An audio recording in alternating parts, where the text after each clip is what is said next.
Greetings, everybody. I appreciate you all coming here and enjoying this story with me.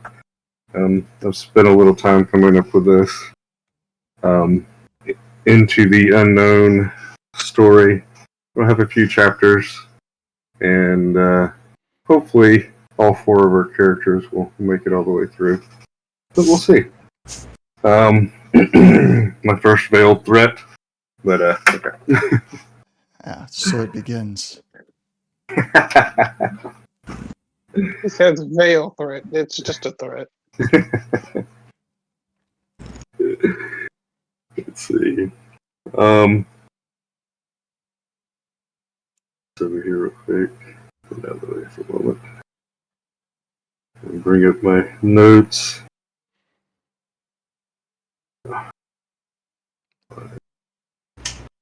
Have a little intro I'm going to read here for you.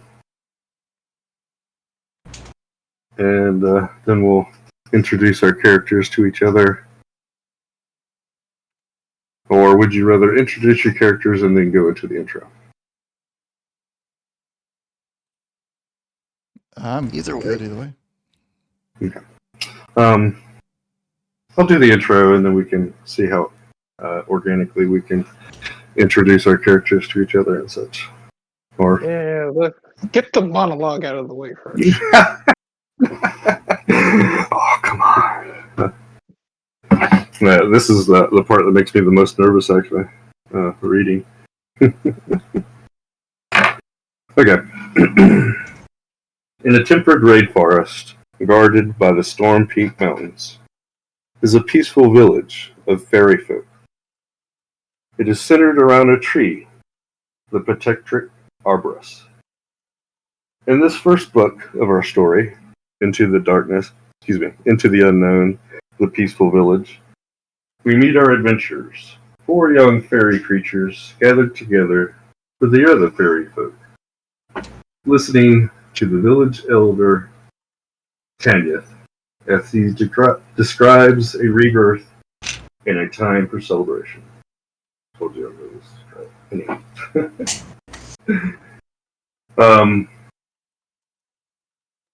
Standing before you is an elder elf fairy creature. Let me move a few icons out of the way. Tanyeth kind of looks like if Willie Nelson was an elf. He has face tattoos and a large crown. Long, blonde hair that is tied in rows. There's a wise look upon his face, but you can tell, even though he's strong in his eyes and his body seems strong, he is very old and may not be here for many more years. But for an elf, that could be long. He stands before you with others by his side, his daughter, Sarabella Fina,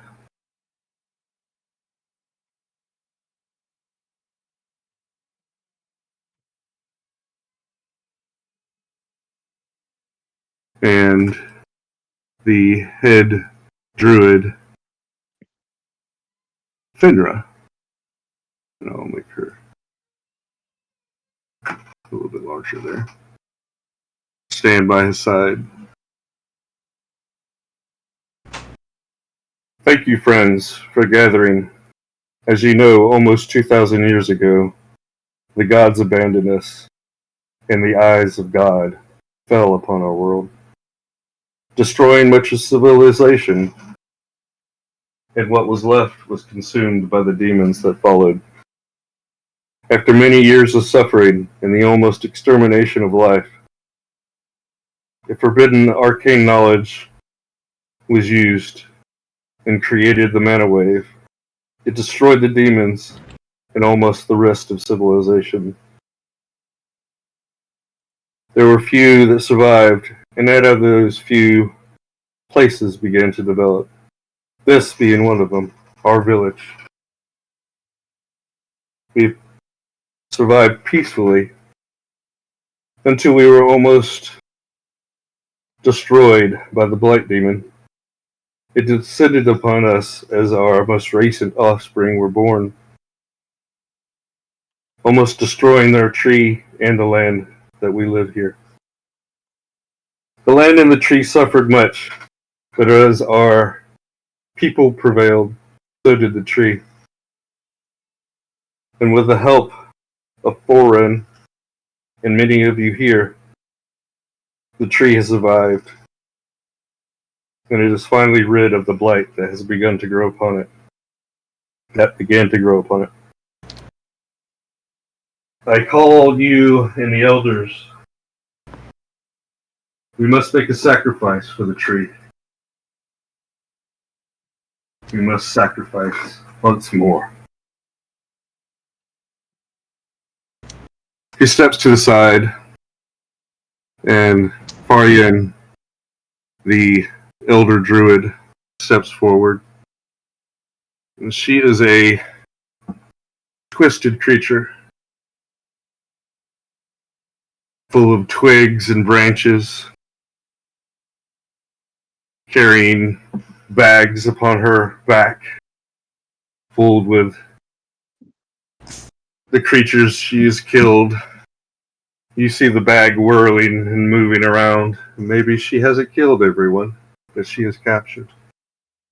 Little creatures scurry over her boggans, her servants. She is of the Unseelie Court. I wish for the Unseelie to make a sacrifice. The great stag, he lives in the forest, not far from our hunting grounds. Bring him, and we will sacrifice him to the tree.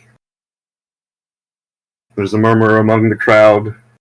The great stag has helped us, but Farin has called for us to sacrifice him for the tree.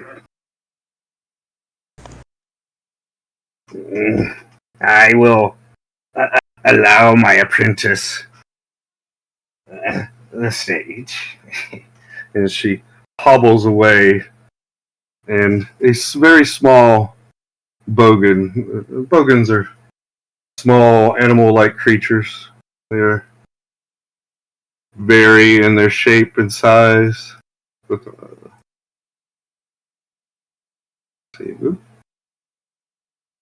Must advance. Nope. Bring to the front. The Nathi one stands before you, all of 2.5 feet. His white fur clean, his ears twitching, his large nose showing his age. Thank you, Farin. It is a delight as always. And I wish that the hunters go out and sacrifice the great panther who hunts in our forest. That would be a suitable sacrifice for the tree and for the village. Murmurs arise from the village again. The great panther has been a nuisance, a threat, but a low one. Taking food from hunters sometimes, or even hunting the hunters. It has killed 1 or 2 fairies over the years, those who have gone out beyond the borders to look for supplies. This would be a good thing for the village, but also a difficult thing. As Tanith takes the stage again, the hunting parties will divide soon and search for a sacrifice. Those who are willing, honor will be given to you, renowned, and we will celebrate and have a sacrifice for the tree. Hopefully this will set it on its new path and give it strength.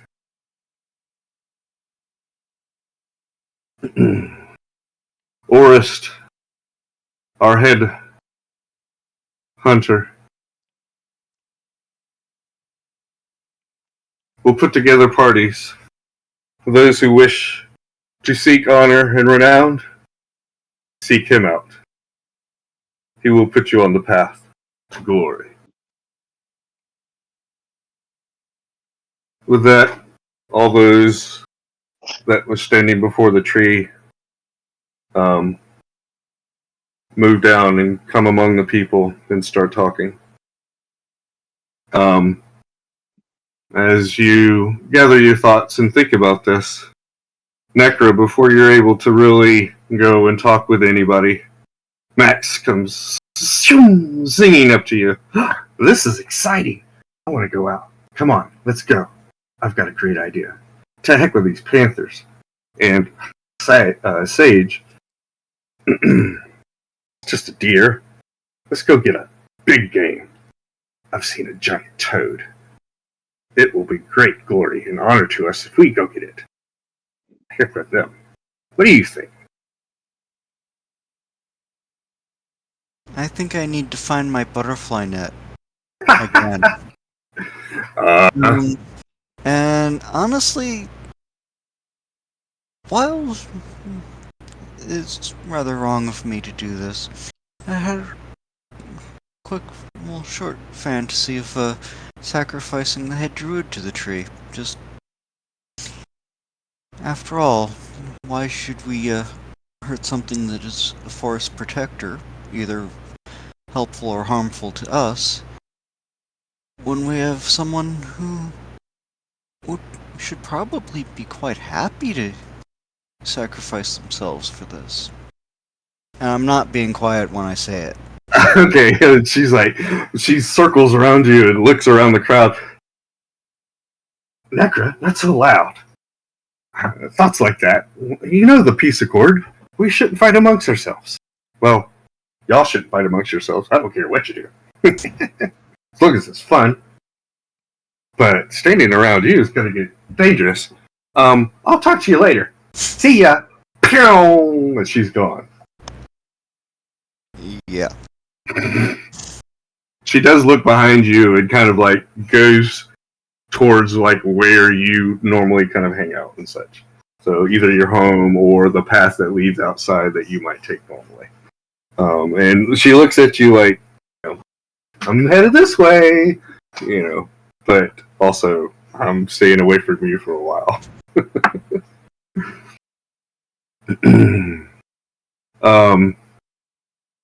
You get some gas, like people are like, what? So openly blatant, speak, things like that, saying things as such. But you also see that Farian, she looks at you, maybe hearing the disturbance and seeing that it was caused by you. And a little glint comes in her eyes, like, go ahead, child, try. You are familiar with Farin, and I don't even know if I'm pronouncing her name correctly. It's Farryn. Farin. Yeah. Sounds right. Good. And she, like I said, has a little glint in her eye, and you know of her, of course, because she is one of the elder Unseelie fairies here, and pretty much leads the Unseelie court, if not outright, but by suggestions and so forth. But she doesn't look. She doesn't have anger in her eyes or anything like that. She has a gleeful look in her, as if this could be interesting almost. Yeah, and just kind of wave and look around, see just who else is near to hand. Not far from where you are is the blacksmith. I haven't come up with his name yet. He is a bugbear. He is also part of the Unseelie Court. He comes up to you and pushes you slightly. And for him, a slightly is, pushing very hard. He has the long bugbear arms, so he has reach and is able to push you before you're able to really react. Don't speak of her as such. You know it is I who crafts the weapons for you. Who else will make you something that will not break? Mess around, child, and you will suffer much. And he walks off gruffly. Not far from him is maybe not your direct elder. I'll leave that up to you. I'll move this character over. Excuse me. So all these over here on the right side, these are all the hunters.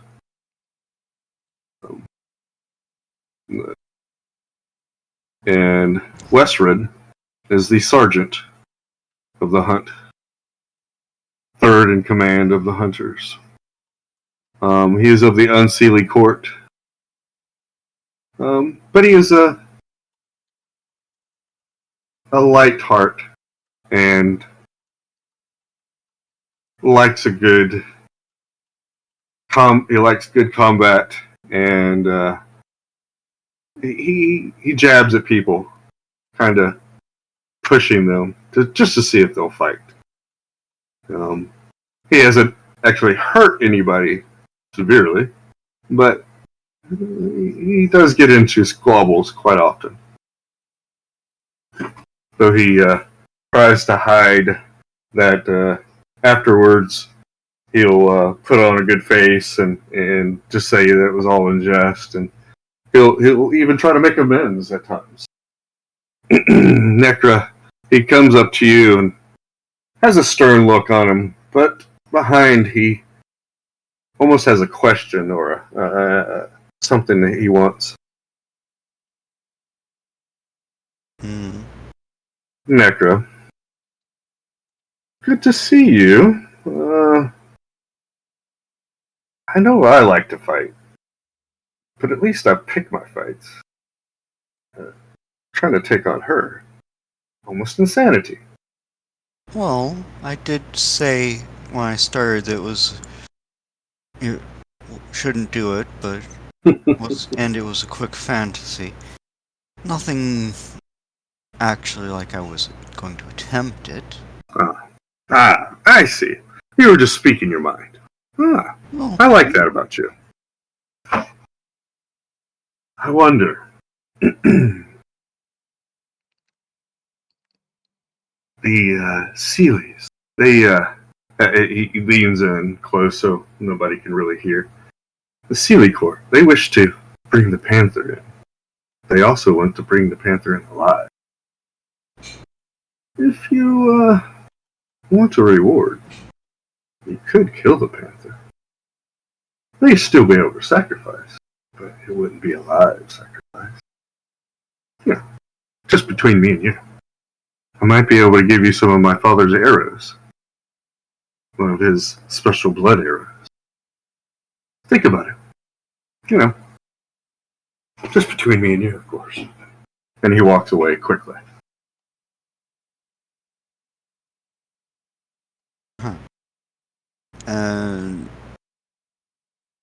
Okay, so nobody else. Don't see our good friend, the druid or sorcerer in town. Well, in the square or wherever. So Are you talking like the other player characters? Uh-huh. Yeah. I was I'm actually going to ask if I'm aware of these conversations that Necra's having. outside of the most recent. When Westren came up to him just now. Everything else has been, y'all were nearby. The crowd was gathered in an area, so most people would be able to hear, Necra's conversation and things like that with Max. But outside of the last guy who was talking about killing the panther, you heard everything basically. And I'm assuming that the rest of y'all would be here. The pretty much the whole of the village is here. The druid, Banthor, you would have been asked to. The head druid is a hag, basically. Banthor, you would have been asked by Denathi Wan, who has basically been mentoring you to come and watch this. And Ash, I'm not even going to try. You would have, come of your curiosity, I'm hoping, and such. And you as well, Caitlin, would have been here, especially knowing that you'd heard that there would be some kind of hunt afterwards. So shortly after the last guy walks away from Necra, I would actually step over. Having observed that nobody really, there were some shocked responses to Necra's comment, but no outright hatred of his comment or direct confrontation for it. I'd actually stepped over in a slightly lower tone than Necra's original comment was. I'm actually a bit in agreement with you here. It seems anti-druid to sacrifice an animal. Actually, sacrifice in that manner seems kind of anti-druid entirely, does it not?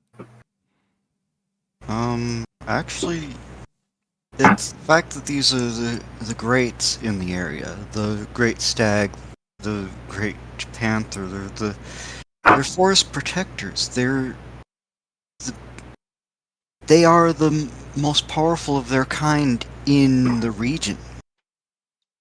To hunt them and sacrifice them for this is against the very tenets of the faith. It feels... I got a sneaking feeling that if there's a successful hunt and sacrifice of the great panther, that another one of the greats will be up next until they're all gone.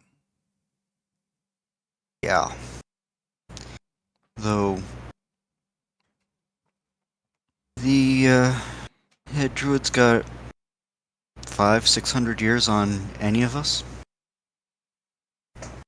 so can't really fight that head on, but we can certainly find something else to sacrifice. And the Unseelie Court does tend to be the blood and pain bunch.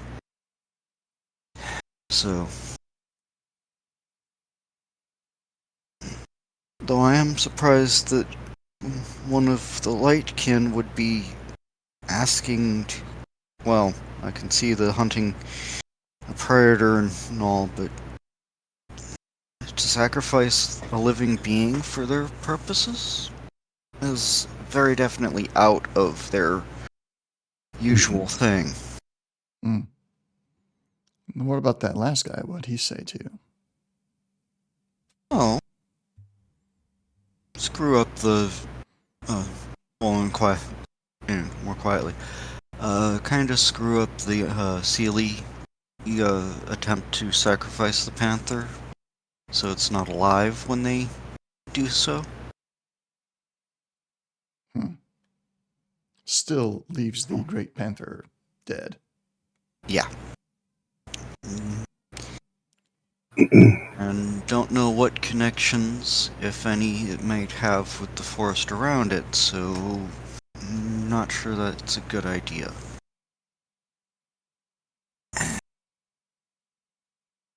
As you're speaking, Gorman, the lieutenant of the hunt, or the hunters, shall I say, but his title is lieutenant of the hunt. He comes before you. He's an old, wizened, fey creature, not exactly elven. He mostly commands groups and doesn't really go out into combat much. He comes up to you, Kellum, directly. Says, I have a mission for you, Kellum, if you would accept. Depends on the mission. Of course. Kellum, about Gorman, he is neither in the Seelie or Unseelie. Okay. If you see his border around his token, it is brown and then, or, like a red or color. And there also will be brown to denote people of neutral intent. The darker the color, the darker the individual is, basically, whether they push towards one or the other court. So Gorman is a neutral individual, though he does side with the Unseelie court a little bit more often than the Seelie court. He approaches you again, as I said, and he says, we will be breaking into two groups. This become a contest between the Seelie and the Unseelie court. Who will bring the sacrifice first? To that end, I was wondering if you could maybe form a third party to go and create a diversion that only you seem to be able to create. Would you head directly north and play your bagpipe for us? That would probably attract some attention and push our praise into the areas that we wish. I see.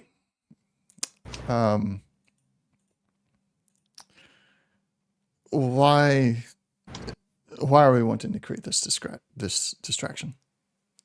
Well, if the monsters are attracted to you and your wonderful bagpipes, they will most likely leave the hunting parties alone. And we will have better success. I've been asked by both of the courts, since of my neutrality, to form this group. And I figured I would give you the opportunity, knowing that you have a tendency to go into the woods and make a racket. Of course, if you are successful, you will be given renown, and any that accompany you as well. Before I accept this, allow me to present a theory to you. I'm listening.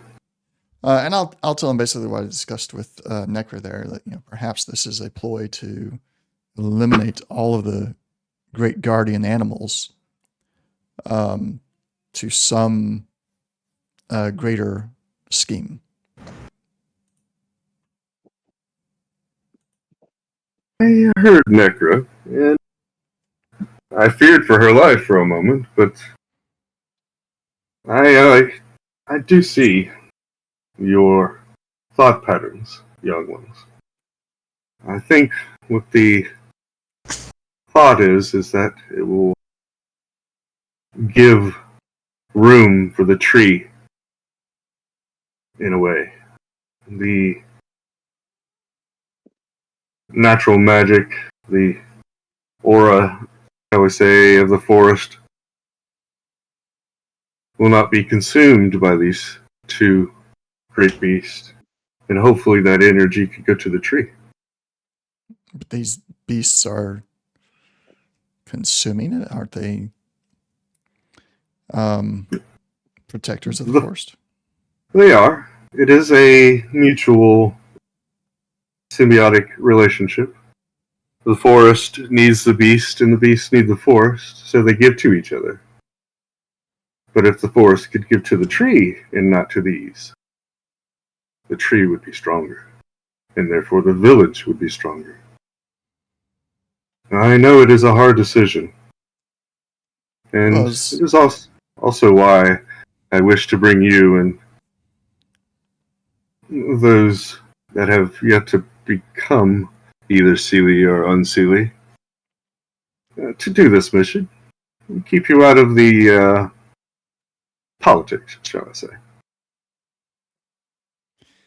Is there any particular reason that the village needs to be stronger, aside from just for the sake of being stronger?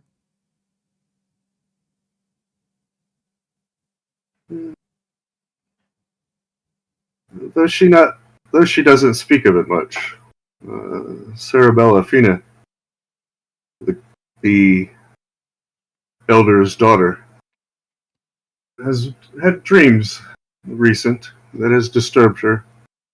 She doesn't speak of them, but she has asked her father that we work on our defenses.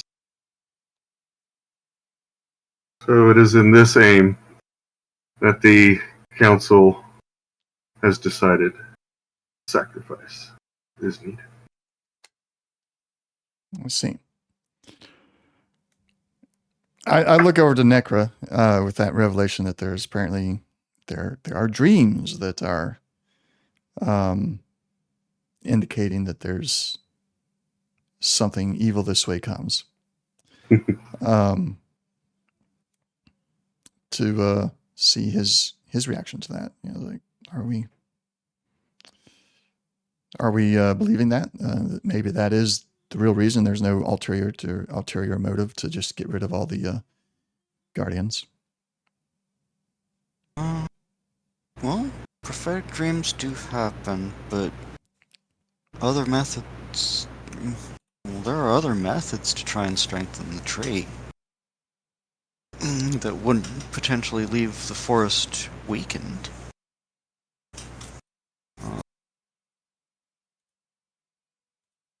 And I'm sure we'll find something when we finally go out and see what's around.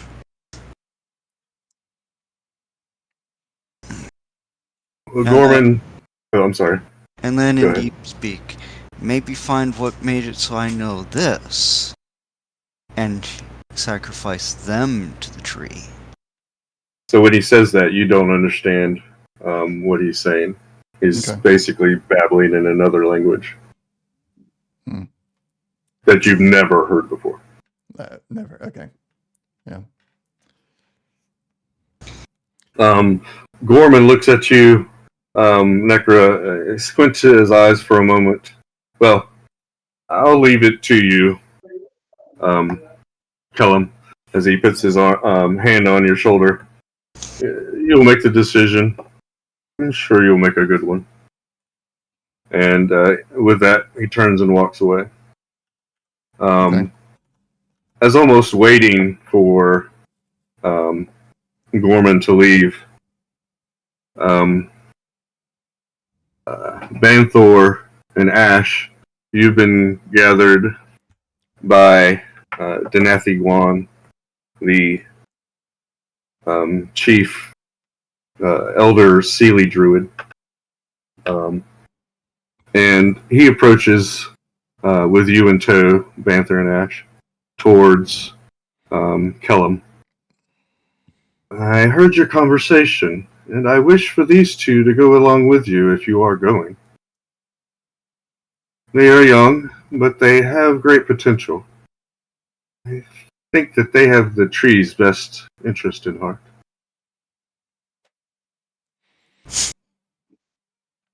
I guess we're going. Not entirely sure exactly what we're going to do, but we'll be in the field at least. He looks at Necra. I'm sure you'll do the right thing. Yes, well, when we know it. Hmm. Though, honestly, leader of the light druids, would not you and your counterpart hanging from the tree be much better sacrifices than the forest protectors? Kellen will kind of step back a little bit, hands drifting towards his weapons. After all, you are just musing, but would that not be the ultimate giving yourself for your faith? Necra, you've always spoken your mind. That is why, well, you are Necra. You are the haunted one, aren't you not? Yes. And I'm sure we will find something less damaging to the forest to hunt.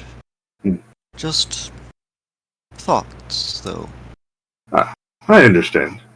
It is not harmful to have thoughts. This is Banthor, my disciple, if you may.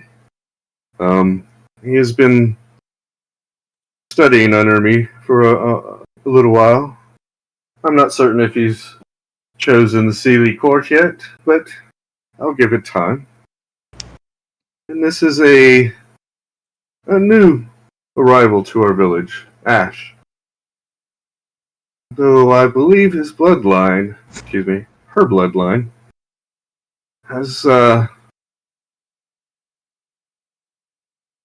served our village before. I am wondering about her. Would you take them, Kellum, into the hunting grounds? Would you? Like I said, I believe Necker will make the right choice. She always seems to do its best.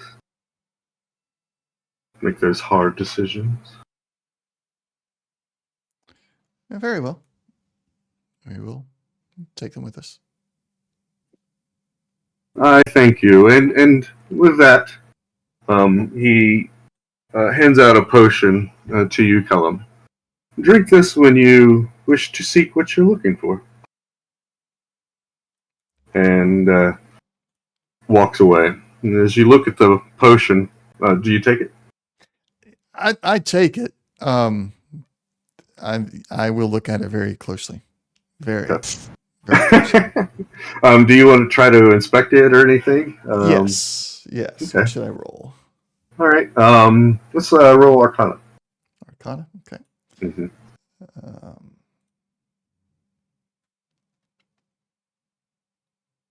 Okay. With that lack of knowledge, you don't know exactly what it is, though it is colorful. It's a black ichor of a potion with flakes of this and that. You're not sure. Some shiny. Maybe it looks like it has a pebble in it, or is that an acorn? You're not quite sure. Okay. Can anybody else make a check on that? Sure, go for it. Arcana. Yeah, it'll be out. So in your hand, you're looking at you put it up to your face, shake it a little bit, you're like, what the heck is this? Okay.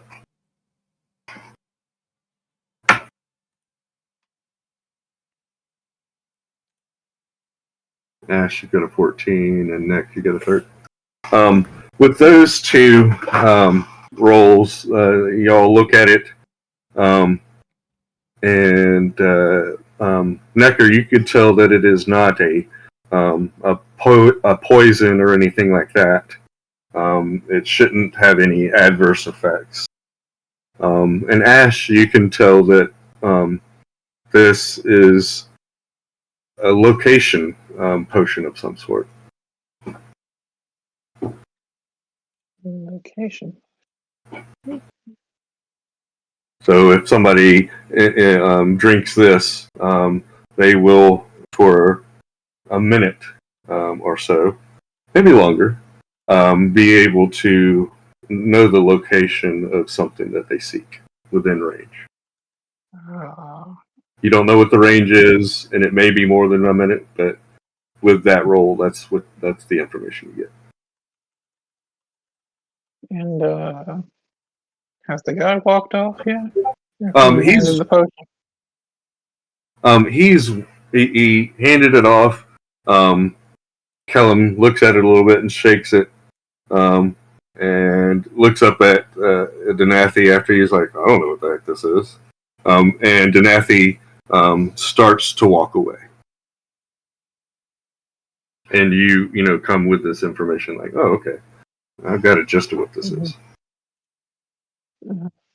You could stop him if you wanted to talk to him, or you could let him leave. No, yeah, they let him leave. Okay. Just kind of standing there with their hands clasped behind their back and just kind of taking in the moment. And once they walk off, like their eyes will drift over to the potion and then look at the one holding it. How does he look? Like, is he looking like I'm worried about this potion, or more like I just don't know what this is? A little bit of both, probably.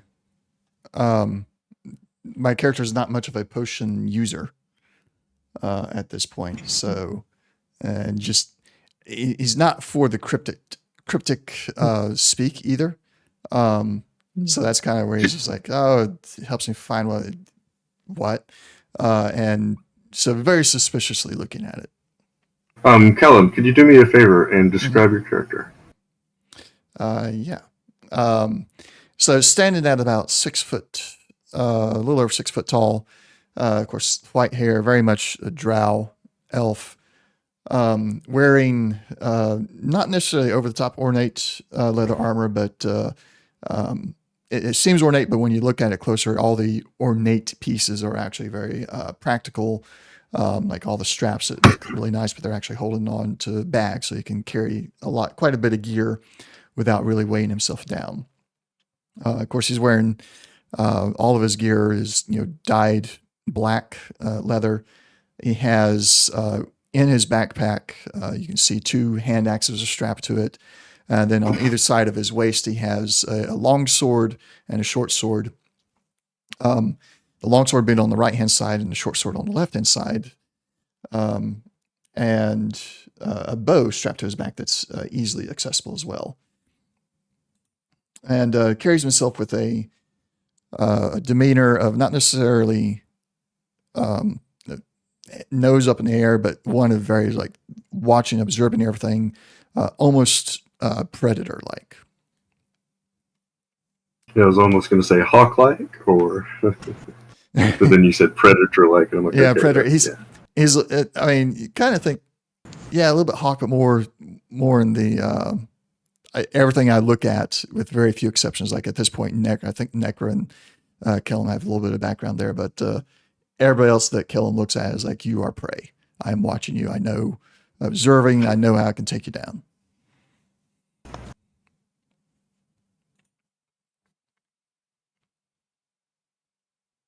Oh, and he's got bagpipes strapped to his back. Some of the pipes are kind of sticking out. If you don't know Ash, what bagpipes are, you're just like, what are those pipes he's got in his backpack? Ash, would you like to describe your character and then go into any dialogue? Sure.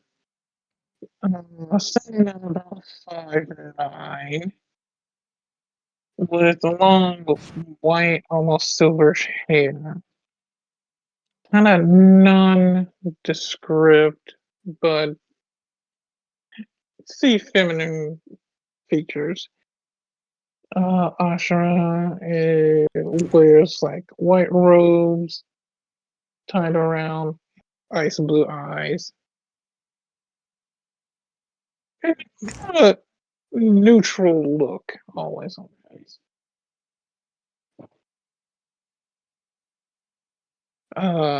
When they walk off and she sees him kind of eyeing the thing, she kind of look and just raise an eyebrow. Do you? Yes, sir. No, and I'm afraid that the giver's cryptic message is of no assistance.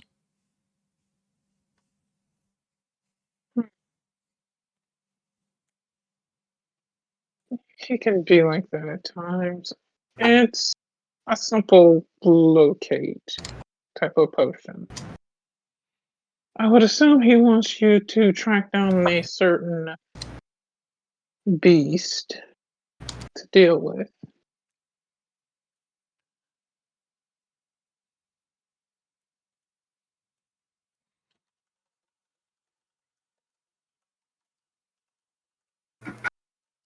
She just kind of shrugs her shoulders.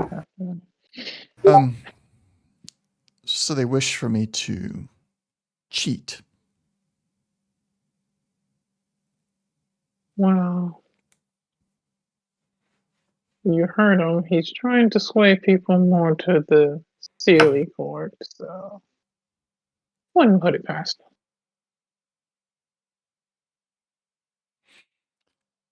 Yeah, Kellum will stash it in his backpack for the time being.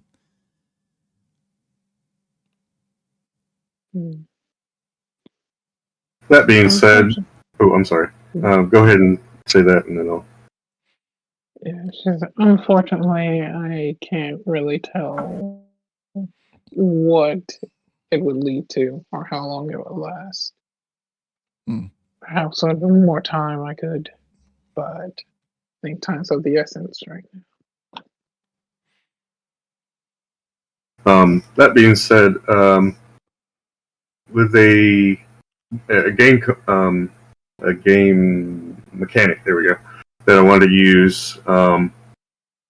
If on your inventory, if you'll put on your character like a pouch, and put any potions that you want in that pouch, you can hold up to your proficiency in potions or other things like a scroll, or things that you might easily use. You can use those things that are in your pouch with a bonus action. So if you have a potion of healing or a potion of growth, I've already done that with your character, Kellum. I put your potion pouch in the growth, yeah. Yeah, I put that. I just wanted to see, how that worked and such. You could put any potions in there, and you can use those items with a bonus action. Other items that you don't have in that are small and stuff, are easy to use, would take a full action to gather and use and such. Okay. Unless they're like a weapon on your side. Generally speaking, pulling one weapon from your side or back would be a free action.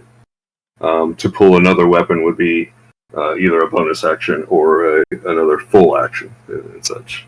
With the y'all two, Kellum and Necra, y'all have, was that a feat dual fighting or something?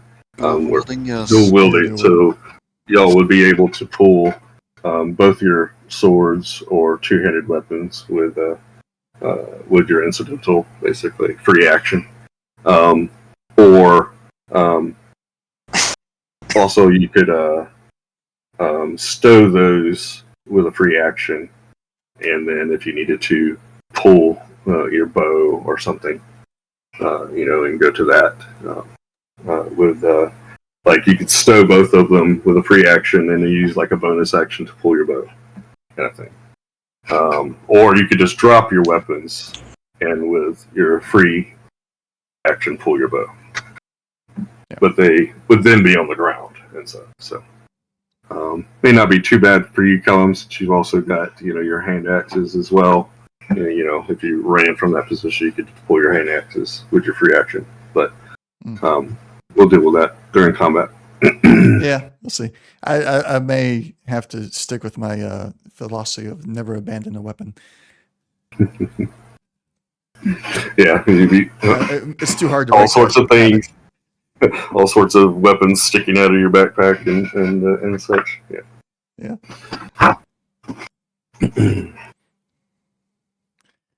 All right, so I added a potion of finding to my pouch with a That's great. description given by village elders or village leader, a village leader. That's great. Yeah, I don't think it's going to stick around for very long. Yeah, I mean, you could use it on this mission or, at any other time. So. Or something else.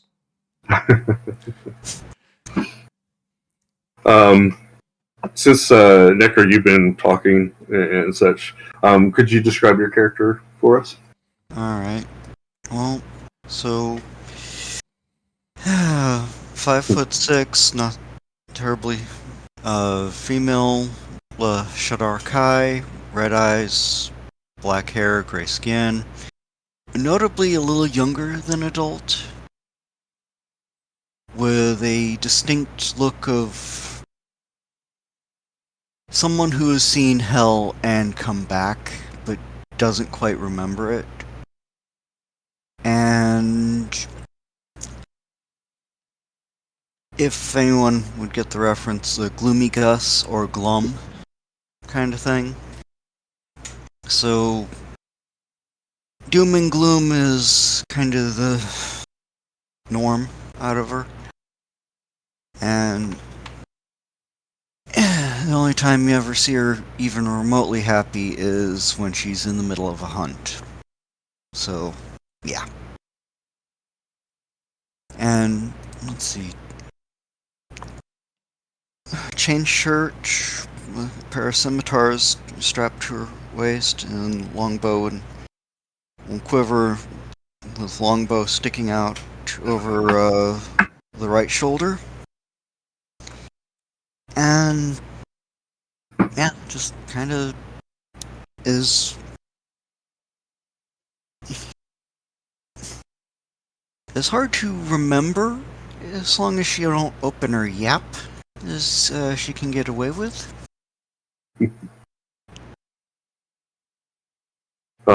Those of the village, Ash, you're pretty new to the village. Most people don't know much about Ash. They've only been here a little while. There's Necra is known as the Haunted One. Something has happened in her past, and like she said, she is of gloom. Many people either leave her alone or maybe even pity her in a way, but most people don't directly conversate with Necra. But those of the hunt, they don't seem to mind being with her. Kellum, he is kind of known in his family as the Outlander. He's a, more being drow. The drow are known to be vicious creatures, and Kellum doesn't quite fit that, as far as you know. Banthor, you're the last on our list. Would you mind describing your character for us? So, Banthor has dark green hair and copper skin. It's about 5'7", 5'8". Build is not muscular per se, but more like a wiry, strength toned.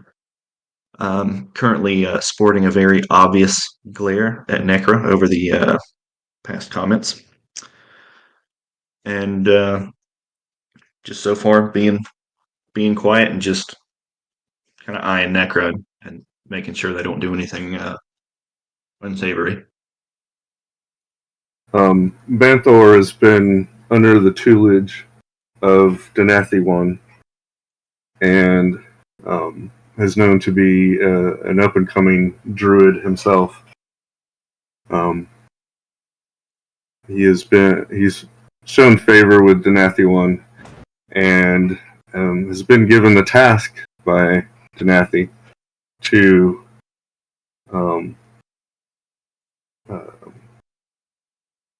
have the tree have a voice, and to do anything that Banthor can possibly do to bring about the strength of the tree so that it will have a voice.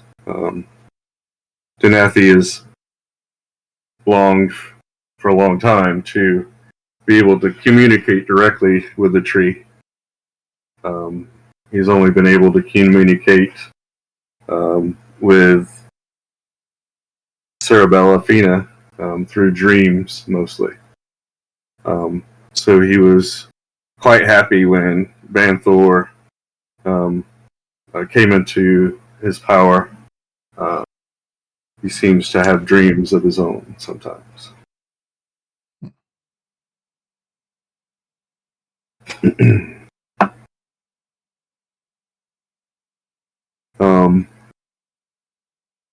Necra, from a distance, you see Max kind of flip back into the area, but only from a distance. She nervously looks at you, wondering what you might be doing. You could tell that she's like looking at you intently. Like, is he gonna do anything? Is she gonna do anything? Come on. All right. Yeah, I want to go hit this toad. Kind of thing. So what would y'all like to do, guys? Well, does anybody actually want to see what the pixie's got for us, or shall we? Well, she's in the direction of out of town anyways, so. Anyone up for the hunt, or? We might as well see what she wants on our way out. Got requests from everyone else at this point. What's one more? Well, she's actually willing to go with us for one thing. Probably only if we do what she wants. Yeah, Well, from what you know of Max, she's very selfish, but nice. And she's helpful to a point, as long as it serves her means. And she lives outside of the village. She is basically considered part of the village, but she doesn't consider herself really part of the village. She considers herself as a creature of the forest, and doesn't spend much time here in the village. If you do see her, it's usually out in the hunting grounds, which directly surround the village. The hunting grounds are about 10, maybe 15 miles of circumference around the village, which is generally safe from marauding creatures and things like that. There are creatures like the panther that are in the woods that are dangerous. The woods that are directly around the village are safe. They're patrolled often, but out in the hunting grounds, not many patrols are made to make sure that they don't scare away any hunt that we need.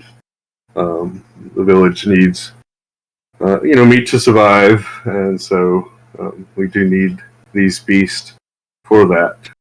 But there's, we only take what we need attitude.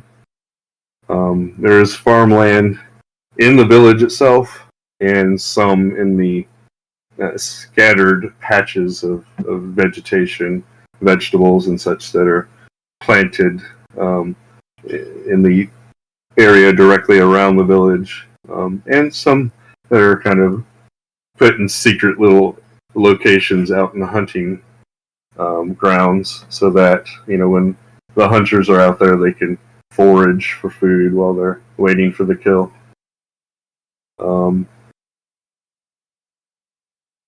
The way that the area in which Max had gone to Necra, that is like the eastern part of town. That's kind of, you hang out in that direction mostly.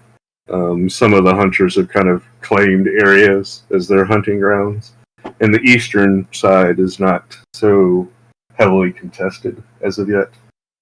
So that's the majority of the places that you go to, or on the east. And Max is in that direction because she knows that that's kind of where you go to and such.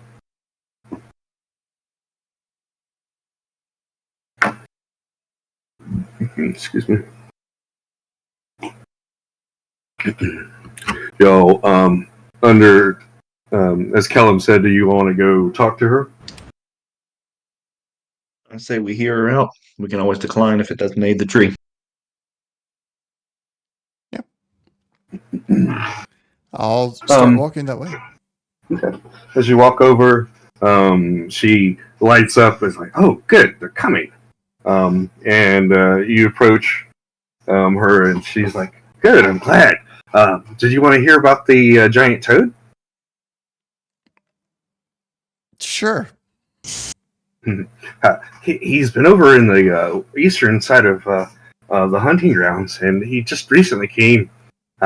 So I don't know if many people know of him. And he's found a large pond to inhabit. He's pretty. Well, he's large. He's a large creature. Okay, he's going to be a good fight. But I think that if we brought the toad, we could get some renown, and maybe I could get some treasure or something. They might give me something. Yeah. I mean, they might give us something. Yeah. Okay. Quick question here. Is the toad? Go ahead. Go ahead, Nick. Tinkerbell or Krista size? I'm sorry. What was the question again? Maxie, is she like more Tinkerbell or more Krista sized? She's Tinkerbell size. She's like a foot. Oh, Tinkerbell is actually supposed to be canonically 4 inches. Well, yeah, I don't want to make it. Yeah, I guess you're right about that. Yeah, I don't want to make her that small. Yeah. Okay, So she stands about a foot. Well, actually, if she stood on the ground, she's always flying. So she's staying. So she'd be hovering, at eye level with you, but she's only, a foot tall. All right. Well, She, what you know of her is she's an accomplice rogue, and she has some pixie magic that she is able to use in combat. All right. Well, we can try and see about the toad if you want, but I get the feeling we're gonna be looking for something a bit bigger. Excuse me. The way that she's pointing and indicating is towards the east. Kellum, where Gorham had indicated he wanted you to go, was more in a north direction. You're not exactly sure, but you kind of got the idea that Gorman wants you in the middle of the two different parties, two different hunting groups. So if you went directly north in the area that he wanted you to go. The other two hunting parties would be northwest and northeast. Okay. And then what Max is wanting you to do is to go into the direct east. So definitely off the beaten path from where Gorman wanted you to go. Okay. Before I decide and begin Mhm. heading in a direction, I'm going to turn to Banthor now that we're kind of out of the village center. We're more on the edge of the village. And I'm going to ask Banthor, how right is it that we're wanting to capture and sacrifice one of the great creatures, one of the guardian creatures of the forest to help one tree? Are we not potentially doing more harm to the rest of the forest, which helps protect this village in order to strengthen the village, the tree? And I'm not seeing the balance there. The way I see it, after the things I've seen that happened to our tree, the ultimate goal is to protect the tree, to help it grow, to give it its voice. With that being said, we do have to make a choice on what to go after. And the way I see it, we have a panther that is currently killing some of our hunters that bring the village food that allow us to continue to protect the tree. So not only sacrificing that panther would eliminate that threat to our people, but also would aid in making the tree stronger.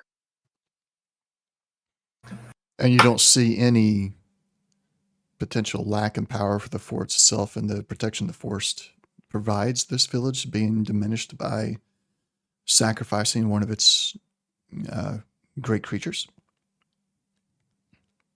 I do see that potential, though I don't feel it is severe enough to warrant the lack of power we could provide the tree. So you believe that in its sacrifice, it would provide more power, more strength to the village than what it's currently providing as being an active great creature of the forest. Correct, and with the tree being stronger and our people being safer, that would also result in the forest being protected better. Okay. I'll turn to the to Necra and Ashura and say, well, I'm convinced enough for the time being. I believe I'm going to do what the lieutenant wants me to do. We're just going to go try and draw the rest of the creatures away from the other hunting parties so that they have a better chance of finding the great panther. And if we have time later, Maxie will go after this toad. It might not matter after that. Whoever brings the prize first will be the winner, and that's one we'll sacrifice. But I understand. I mean, it's just a toad, but just think of the poison it carries. Ugh, ugh, it just makes me shiver. Yeah, I'll shake my head a little bit and turn northerly and begin walking.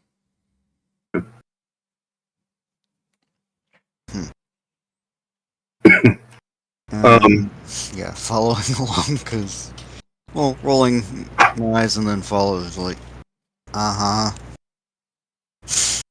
sure, poison. Notice that we don't use that except for you. Do you say anything, Necro, or are you just thinking that in your head? I did say that, yeah, sure, but notice you're the only one in town who actually uses that stuff. I know! It makes it so easy to kill! And she brings out a dagger, and you can see the green ichor on it. as a potent poison that she's carrying currently. I got this from a wasp. That thing was hard to kill. Here I am looking at my inventory. Do I have anything to just like swat at her real quick? Well, you probably have a quarterstaff, easily accessible. I'm using the quarterstaff as a walking stick right now. I'll just kind of like Okay. swing it 3 inches from her so that the wind that the quarterstaff creates will blow at her. I gotcha. So you swing at her and surprise her because she wasn't really, thinking about that. She was looking at her dagger with glee in her eyes, and your quarterstaff swings past her or in front of her. You intentionally did it not to hit her, and I was not actually trying to hit her. right.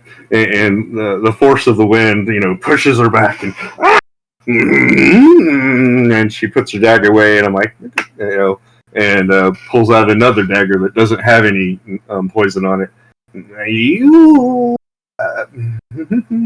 Yes, I am the only one that uses poisons around here.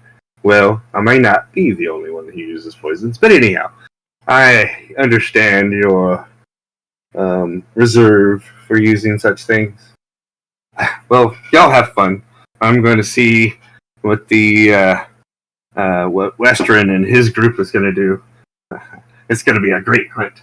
She puts her dagger away and flitters away to go see Western and the other unseelie hunters and those that have gathered in his group. Just real quick, there's a bugbear. His name is Grimp. He has decided to join Western in his fight. And one of the alchemists of the Unseelie court, a cadre, old Boggin, who has great powers in potion making and such. His name is Waldruff. He's quick with wit and always kind of seems to be around sometimes. Him and his Seelie counterpart, Stultler, are basically like the peanut gallery. If they're around, they always kind of have a comment to say, unless it's like in a formal setting. They do have respect for, formal gatherings and things like that. So that's why they didn't really say anything during or directly after the gathering. But if it's just general conversation and stuff like that, they're always kind of there for a quick jab at somebody.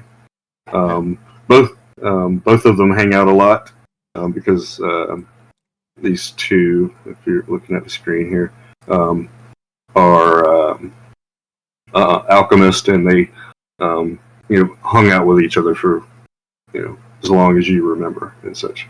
Always sharing potions with each other and such. Waldruff is more into harmful potions and things that will debuff enemies, and Stultler is more of a healer and a buff for your companions.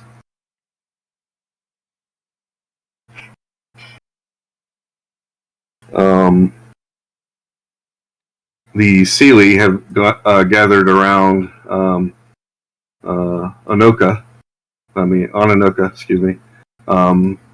Forgot the exact race, but he is a bird people. And he has gathered a centaur and some of the other neutral bogans with him. I don't know if you see on the map here. Yeah, I'm going to grab her in a second.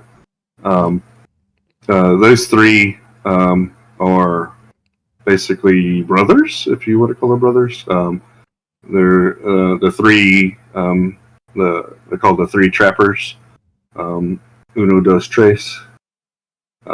They don't speak, but they are wonderful at setting up and disarming traps. That's how they hunt, is they set up traps and then go check them daily. This individual, she has called herself the Night Queen.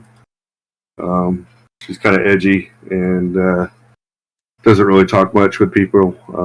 She's mainly a bow hunter, and her eyes glow white with starlight and such. Mostly the only time you really see her is at night. You don't really see her much at all during the day. It's getting towards dusk. It's like mid-afternoon.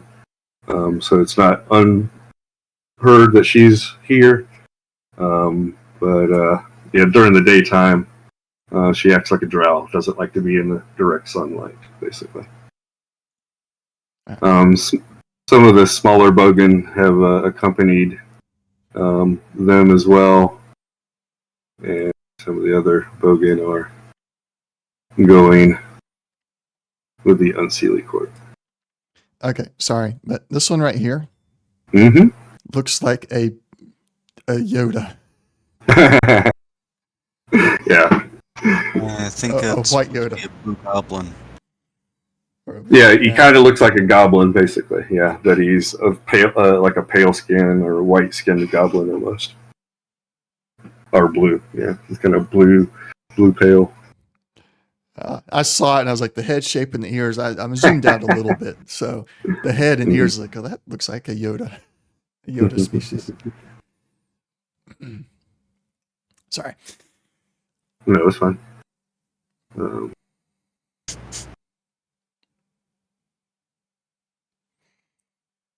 So these are the two main hunting groups. The Seelie to your left here, and the Unseelie to the right. All right.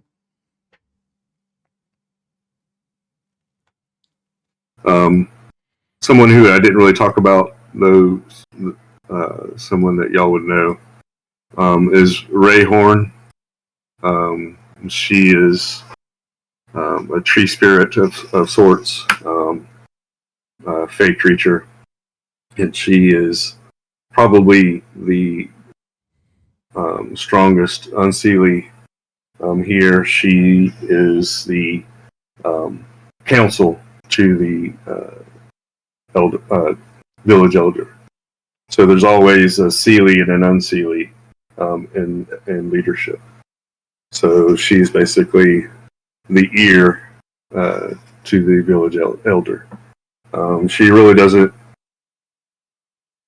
talk in groups or anything like that, and you generally don't see her. She's usually tangled up in one of the trees in the village and resting there. People usually go to her instead of her going to them. She's a solitary creature for the most part who really doesn't move much. But she's old and has a lot of wisdom. And so she's vicious to the core. She'll strike first before asking questions if she seems threatened. A lot of people don't go to talk to her because of that fact. Kobolds, yes. Well, there are kobolds in the. There are no kobolds in the village, but there are kobolds in the surrounding area. The red kobolds tend to give the village the most problems. Yeah, she's basically like a twisted dryad. Yeah.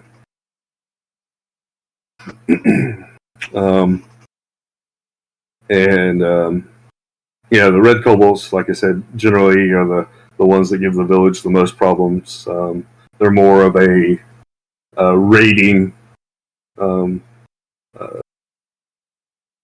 group and such. You know them as the Red Fist kobolds. and you don't know much about the outside world. Not many people go outside of the hunting grounds. Max might be one of the few people and such, but most people are almost forbidden from going outside of the hunting grounds. So for them to assemble two large groups like these to go out into the hunting grounds is kind of a rare thing. It's usually one hunting party when food is needed and such. Sometimes people do go out for supplies, herbs, and things like that. Usually a small party is gathered to go gather herbs or other supplies.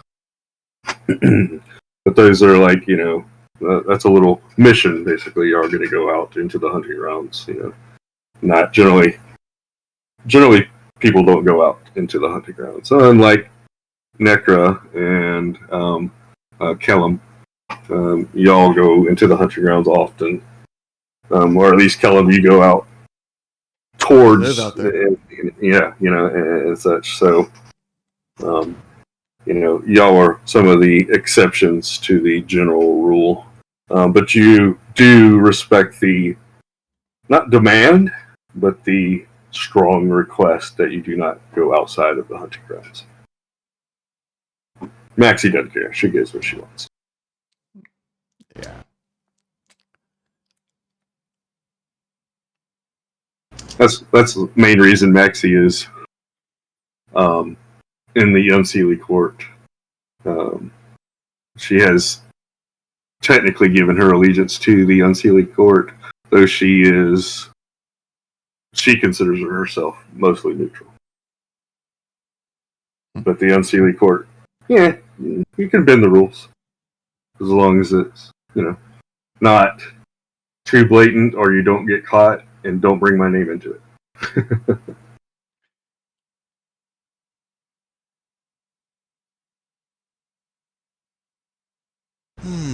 Okay. So.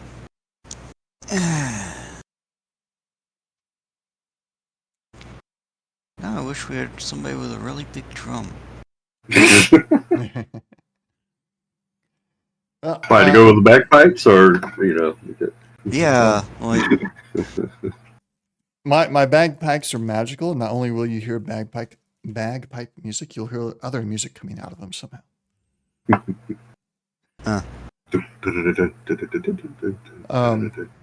So I'll start playing the bagpipes as soon as I think we're in far enough away to where I'm not going to draw anything towards the village.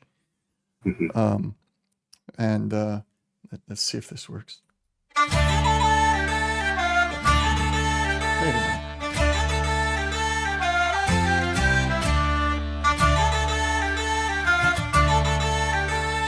Is it working? Do y'all hear anything?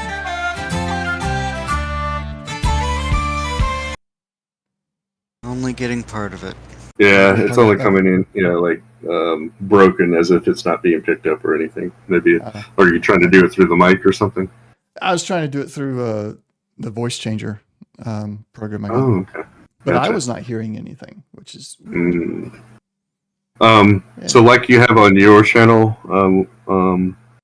where you have like that separate entity that's in Discord. Mm-hmm. Can you do that in this channel or no? Yeah, I could. Okay, It takes a little while to set up, so I won't worry about it today. But that's fine. No, I was just, it was mainly a question in a sense. So yeah, I could do that.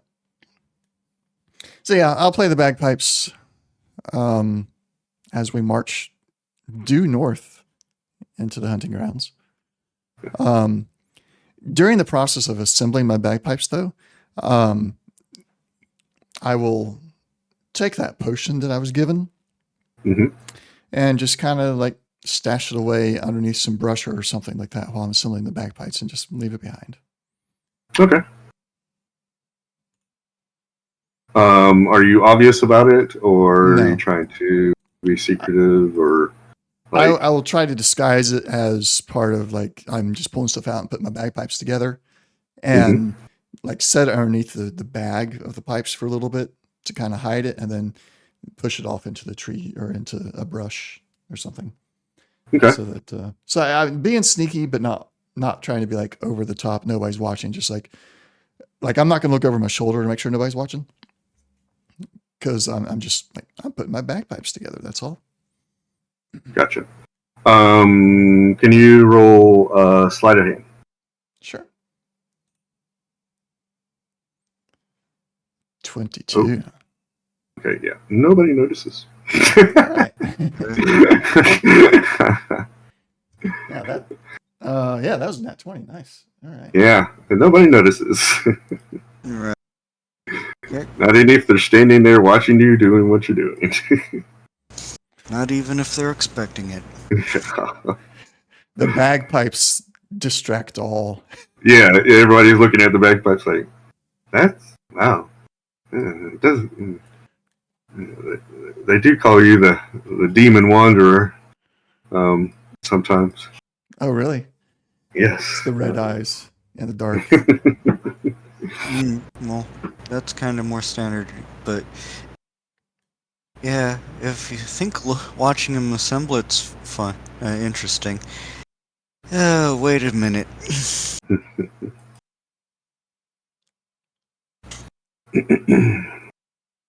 And pull out a couple of pieces of wax.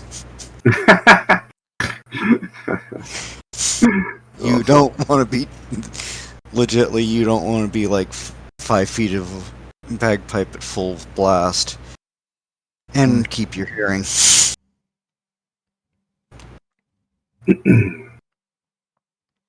Oh, I got to forgot to do something real quick. Controlled by. There we go.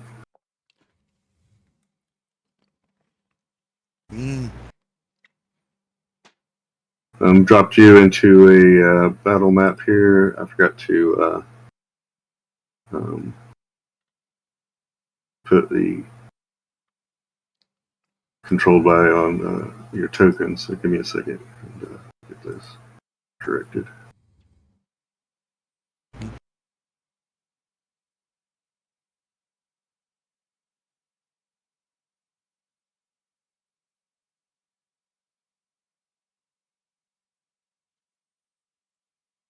All right, so you should be able to move your tokens. Can y'all see the forest that I've set you in? Yes. Yeah. Okay. I just want to make forest. Come again? Nice little bit of forest. Yeah. Y'all can change your location if you'd like. Ash, can you see the battleground?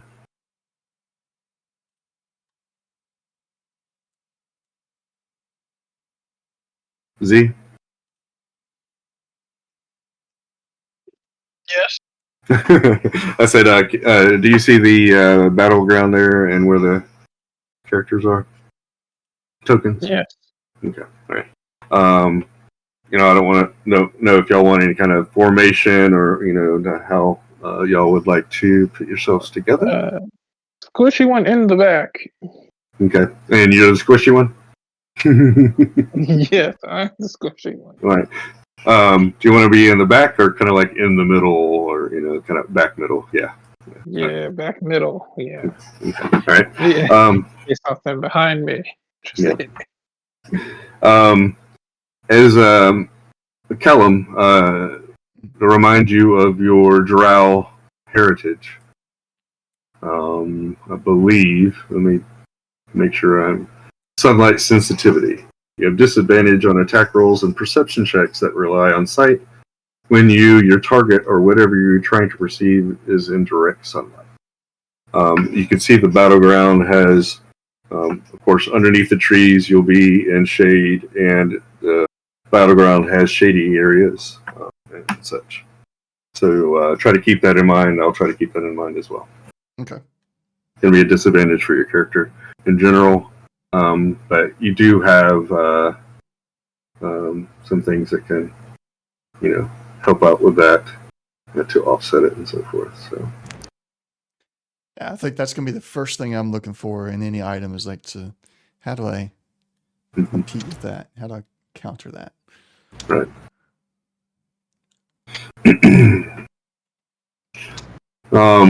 So you start marching out.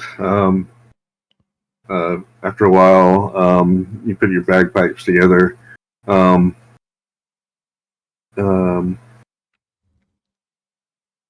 forgot to say this out loud, but Goron did ask you to kind of wait until you got out a little bit before you started being a distraction. Allow people the two parties to get ready and in position. Mhm.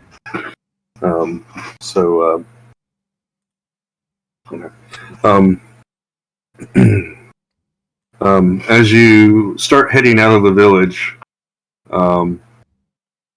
the centaur of the hunting warriors comes running out. You hear him before you even see him. And he looks at you, Kellum, and he goes, "Oh, we forgot to give this to you." Gorham said, "Take these." And he hands you a quiver. It has 6 arrows in it. These are 6 + 1 arrows. Okay. He also tosses you a small leather pouch, and it has 4 potions of healing.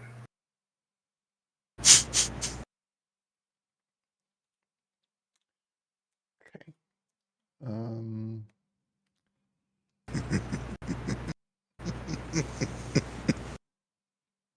Hmm. What you laughing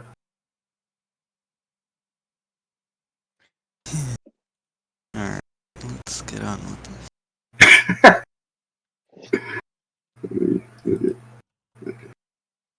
all right. I'm only finding the healing greater, superior, and supreme in the Oh, it is not a magical item. It's common. It's a common. It's a non-magical item. So I can't add it from the manage inventory thing. I'll have to do a custom. Yeah. You can. You Let me. can- Yeah. Let me go in here. So manage inventory. Potion It- of healing, it- gear, potion. It is a potion, but it is Yeah. a not. It's a if you click Oh, common. Oh, not Found common. No. Yeah, there you go. I was filtering by type called potion. I figured it'd be there. Yeah. It should. It wasn't. I had to Oh. take the potion filter away for it to show up. Ah, interesting. Okay. How many potions of healing was it? 4. 4. And then 6 of the +1 arrows, right? Correct. All right. So I'll put the arrows with my other arrows, so they're all kind of together, easy to reach if I switch over to my bow. Mhm. Actually, I'm going to take 3 of them, seeing that Necra has her bow and arrow out. I'm going to take 3 of those +1s and hand them to Necra. Okay. Yeah, stuff those into the quiver and make sure they're together, and I'm sure there's a difference in the fletching, so... Yeah, you totally can tell that these are different. They have a darker wood, and they've been treated, and the fletching has been treated as well. So, yeah, everything's a little bit darker about these arrows. I'll also hand out a potion of healing to everybody, so everybody's got one from that bag of 4. Okay.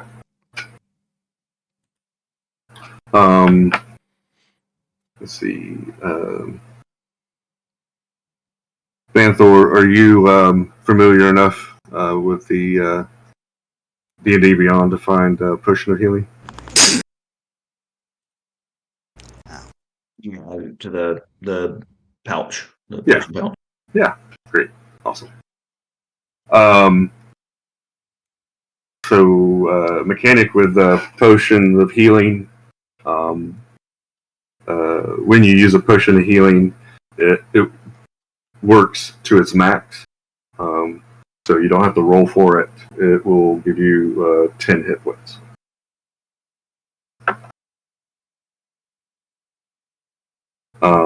Critical hits are crunchy, so you get max damage, then you roll your damage and add those together. So, Kellum, if you had, say, you hit somebody with your longsword, it does 1d8 plus 3. Mm-hmm. So if you hit somebody with a crit, you would roll that 1d8 plus 3 and then add the max damage, which would be 11 to that. So the roll plus max. Yeah. All right. Cool. Yeah, that way we get a critical hit. Yeah. And we don't get a little bit of a also with that, critical hits, if it exceeds the creature's hit points and there is a creature within 5 feet that you wish to hit, you can the damage will bleed over on a critical hits. So it'd be like a sweeping attack or an arrow that went through the creature and hit the next one. All right. That kind of thing. One quick question. On my longsword itself, I see the 1d8 plus 3. What is the 1d10 plus 3 on the bottom?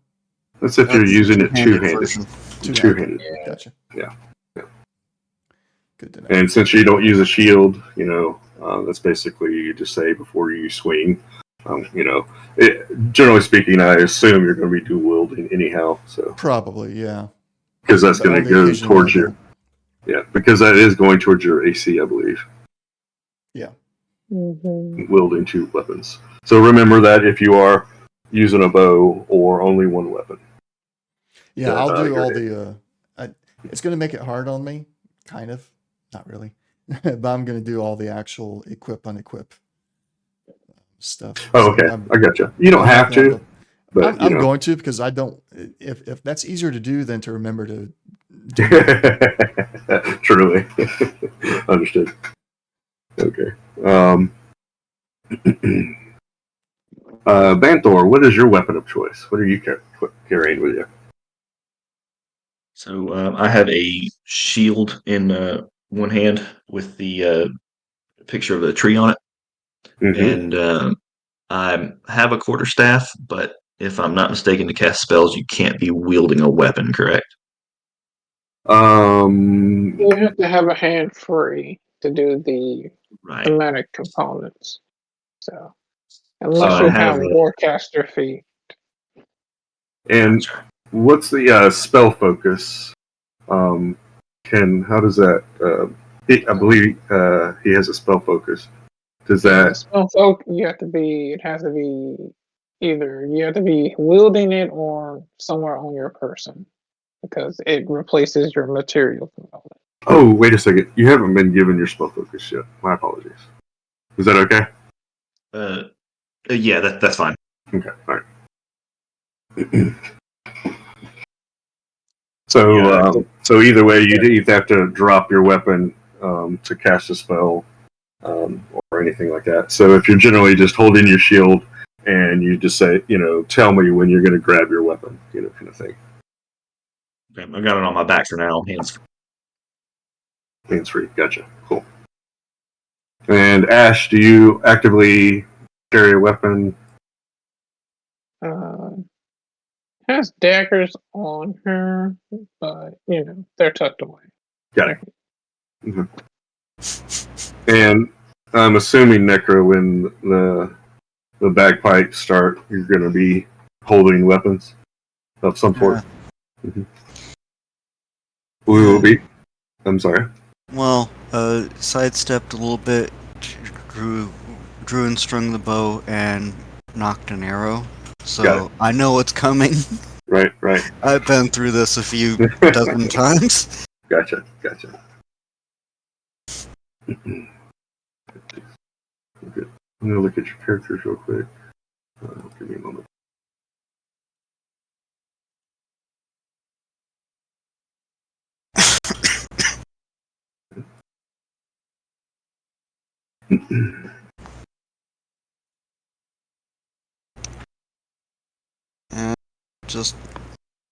And I've forgotten to mention prepare for an attack. Yeah, gotcha. before we start, I'm gonna go grab a drink real quick and use the bathroom. So let's take a 5 minute break, and then we'll get into this. All right. That way, we're all kind of situated and don't have to worry about things like that. So I'll be back.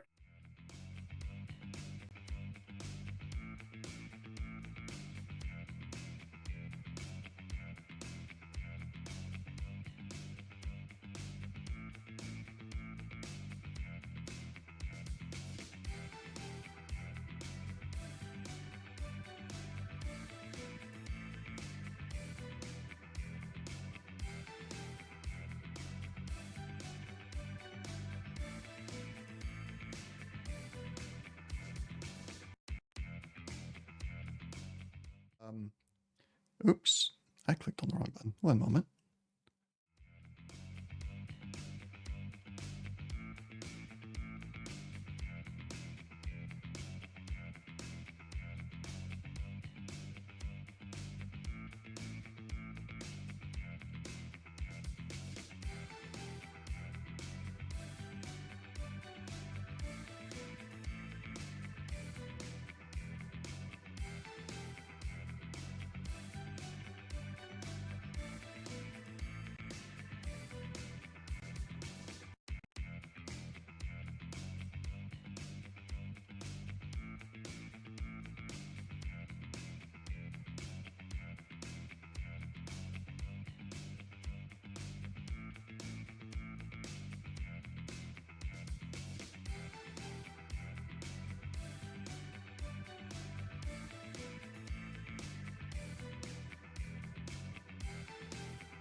Necro, what's your dex?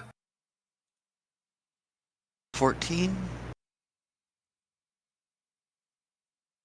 Callum, what's your dex? Callum, you got a 15. 15 too. Banthor, you got a 14. Okay. So Necra and Banthor, y'all both have 17 and 14 decks. Sounds like. All right. All right. Cool. If you'd like to roll a d20 each to see who goes first, or somebody could just say you go first. It doesn't matter. I was going last. Okay. All right. If Nick. you want to, yeah, sure. All right. Put you up in the order then. Alrighty. So when Callum starts blowing his bagpipes, Ash and Banthor, you probably haven't heard this before. It's a great wailing, almost as if it's a banshee. Not to say that his performance is bad, just the just the noise that is producing is such that you haven't heard before, and it may be startling at first. The birds and the small creatures that haven't already scuttled away shoot off in many directions, leaving the area in a certain quietness for you. These bagpipes are loud, and it's almost annoyingly difficult to be close to Kellum.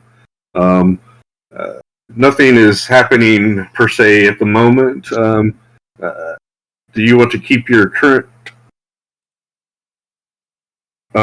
positions or move to any other area? Or does Kellum want to move away from the group? One of the two. I'm just asking. Y'all don't have to do anything. I'll just, Well, I was leading. I figured if they needed some space, they could just walk a little bit slower than I was.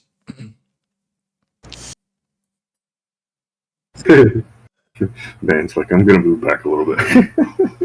Yeah, I'm taking a step. Yeah, I definitely want space.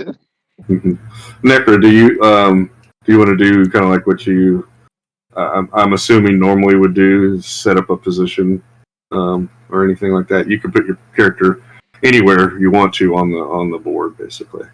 So if y'all want to, okay. have a setup, y'all could be wherever you want to be. Enflayed. So come again? Enflayed. Ambush. Oh, gotcha. Right. If you want to be hiding, I realized it's going to be real hard to roll behind the curtain for everybody. So if you want to be hiding, you could roll your stealth. Mm-hmm. Keep that. Necra rolls the 19. Look at Necra. Kellum with the 12. Well, Kellum, you're out there with bagpipes. You can't roll stealth. Oh. Well, you have no stealth. You have it. aggro. You have that's Can your I roll aggro with rating. disadvantage? No. uh, But I can roll with advantage if I'm trying to find you. Minus Let's- 50 to the roll. I know. Did you want this rolled open or no? Yeah. Let me find. Yeah.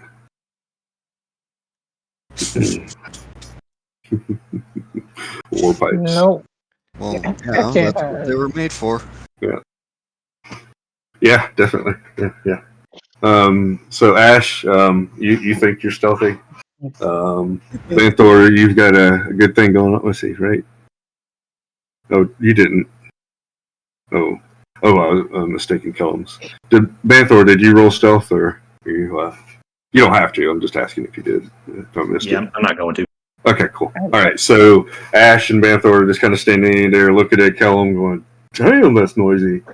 Kellum, you're trying to, sneak into the shadows, And you feel that, okay, if anybody's trying to search for me, they're not going to find me. And as you blow along on the bagpipes, nobody can. Go ahead. I think I'm just staying in the shadows because of the whole light sensitivity. Otherwise, I'm like, Gotcha. yeah, I'm the target. I'm the bait. Nobody can recognize where Necra is. If you want to search for Necra, or if Necra said, "Hey, I'm going to be up in this tree," or what have you, we could do that. Necra, did you tell everybody, or you kind of just just walked over to the tree and just jumped in? Well, I would presume Callum would be like, yeah, this is like almost a daily thing, so yeah. This is normal. He starts making noise and then you blink and Necro's gone. Pretty much. And being young and not terribly experienced with actually dealing with people quite so well, forgot to say something to the rest of the party. You just I'm just doing your thing. Yeah, no, that makes sense. Could I actually do an insight check to kind of since I know Necra a little bit, not necessarily know where Necra is, but just have that presence of feeling that Necra is watching my back as I'm the bait. Y'all definitely have this, relationship, so you know that Necra is around. Okay. If Necra didn't, how did you hide, Necra? Do you want to just up into the tree, find a decently hidden spot on a branch that can actually hold me, and get the bow back where it was. Gotcha. So you just kind of walked up to the tree and jumped in it, and so you didn't hide the fact that you were going in that tree. It's basically not even remotely. Just... Okay. So y'all know that he's in that she's in that tree, and if you want to try to roll a perception check to see exactly where she is, you can. Your target number is 19. But you do have advantage because you know where she is. So, well, she's in that tree somewhere. So.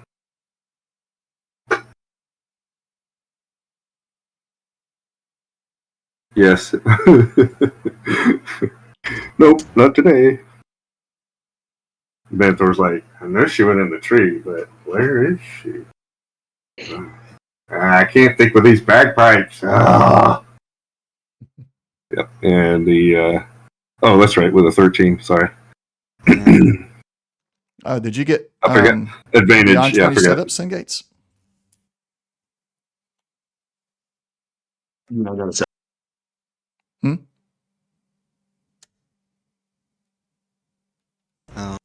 Couldn't hear that clearly. So yeah, you broke up there soon.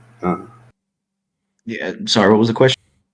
It looks like you got Beyond 20 set up already. Yeah, I just need to know the name.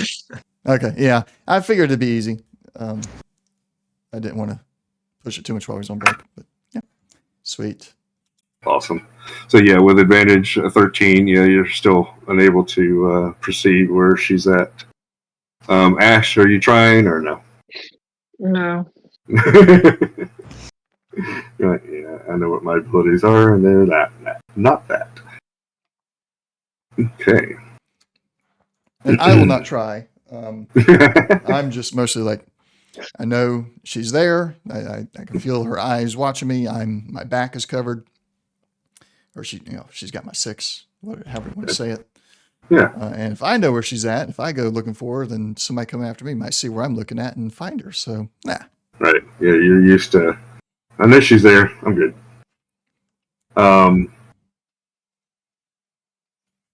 Just for giggles,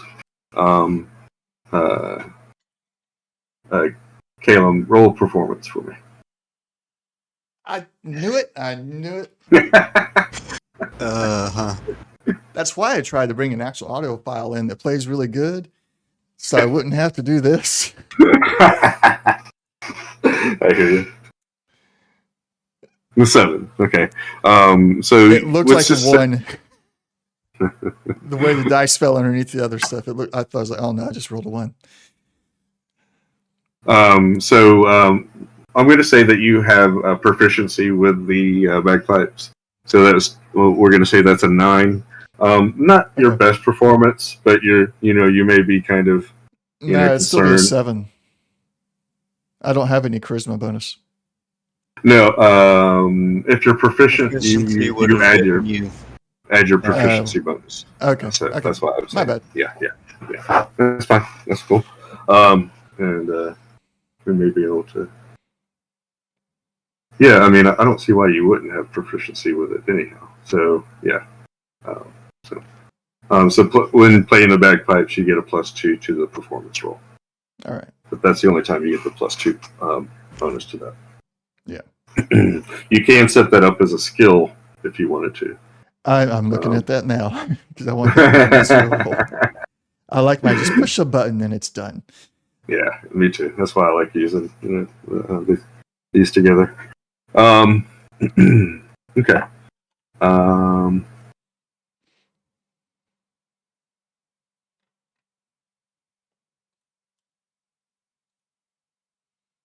Banthor, you hear something above you, above the tree line. It's large, and it is making its way directly towards your location from the east of the map, in this direction, kind of in the direction that Necra is in. Like I said, you're a medium creature, and you can hear a large creature that is flying, making its way directly towards your location. It's probably 150 feet away, depending on how fast it moves. It could be here in 1 or 2 rounds.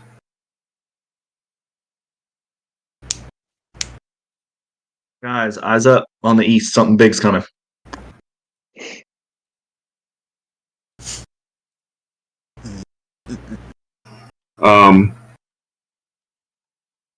And Ash, you're not quite certain, but you think that there might have been some other native creatures or something like behind you, and they have darted into cover.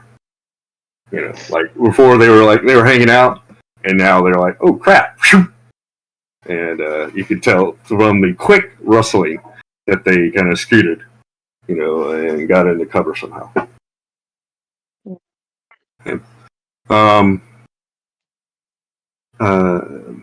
So Banthor pipes up, not loud enough, Necra, for you to hear because of where the bagpipes are and where Banthor is, kind of making a sonic wall, shall we say, between you almost. Banthor would have to yell loudly. I don't know if you want to do that, Banthor, but you know that you had, at least Ash and Kellum could hear you. If you speak loud enough, you would have to yell louder, you feel, to really get Necra to hear what's going on. You can do that. I just don't know if you want to do that. I'm going to say I underestimate how loud those bagpipes are. So I think I'm loud enough, but I'm not. Okay, great. Okay. Kellum, what do you want to do? Hearing that, which direction did you say it's coming from? From the east, so past Necra. Past Necra. Hearing that, I will do a fairly, as much as I can manage with the bagpipes going, a smart left face to the east. Right. And maybe change the tempo or the song itself. Yeah, I'll change it to a little bit more of a or something. And I'm just giving you ideas and stuff, or you could just stop playing and get ready, and that would key Necra in as well. Yeah, I'll wait on that part until I see it. But this is going to be more of a Skyrim-esque or whatever RPG you want to play that starts playing combat music when enemies are nearby. I would do that, and it'll be something that Necker and I have done before, so it'll alert to something's near, and whichever direction I'm facing is where I think it's coming from. And in this case is where Banthor's told me it's coming from. Okay. And that, definitely, be a standard practice that you'll do and things like that. Okay. So one round goes by. Give me 1 second. Are y'all readying anything per se? Well, I am ready to drop my bagpipes at a moment's notice, so I can draw my sword. Ash wants to find some cover because she thinks there's something might be behind her. Okay. But also there's something else that's coming from a distance, so find cover. So did you want to try find cover from whatever you feel is like right there, or are you trying to find cover from whatever is flying above? For what's closest right now, so what's right there. Okay. Do you want to roll a stealth check or a survival check? So stealth is going to try to put you in hiding. Survival is going to try to put you in a better, what you feel is a safer location from what you perceive as a possible threat to your to the north of you. I'll do a survival. Mm-hmm. 13. Okay, all right. So you get a little closer to Kellum, and kind of the tree that Kellum is leaning up against is split in two. It has one large branch, trunk going this way and one going that way, and you kind of put yourself in a position there to hide yourself from the northern direction as best as you feel possible. It seems, like I said, it feels like you're in a more advantageous position, not so much out in the open. Banthor, you do see Ash kind of taking a defensive position from the north and such. And you also hear that this creature has moved about 40 or 50 feet closer to you. And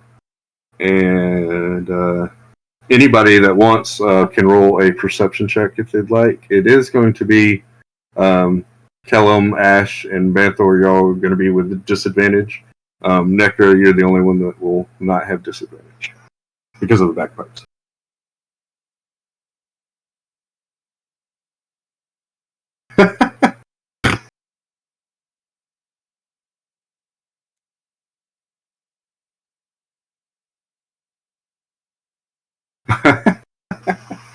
I love it. 19 on both rolls. And Necker with a 24 crit perception check. Alrighty. So with those rolls, y'all two, Necro, you can hear that whatever's flying is kind of a little erratic. There you go, Ash. There's your 3. Don't even roll. You're not. I'm like, you don't want to roll. I mean, if you want to roll, see if you get a 1. Oh, good. Continue. Continue. I hear you. You can hear that the flying is a little erratic, labored almost. There we go. That's the word I'm looking for. Banthor, you happen to see, as you're looking through the trees and such, you happen to see that the creature has large, leathery bat-like wings. If you want to You could roll survival or nature to see if you can kind of figure out what kind of creature it might be. Yeah, you said survival or nature. Mm-hmm.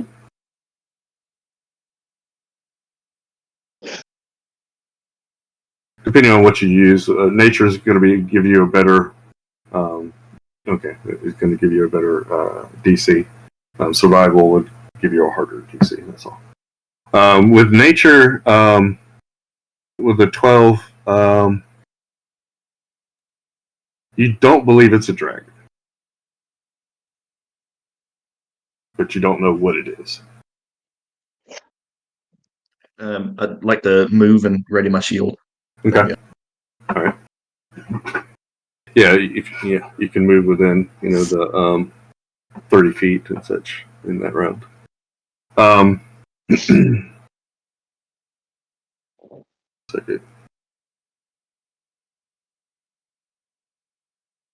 And you can tell also with that rolls that this creature is going to be dead last in the initiative. Nice. Roll the 2.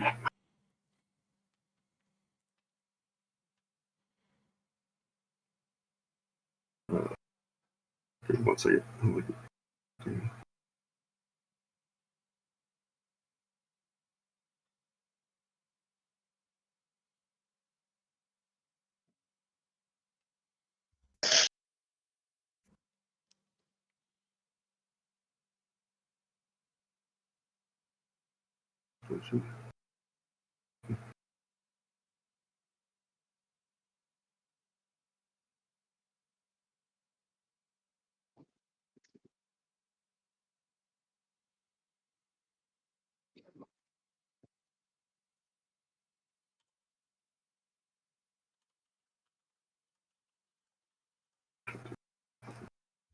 Alrighty. So it's within like what was he? Give me a second. So it's right off the map. So from Necra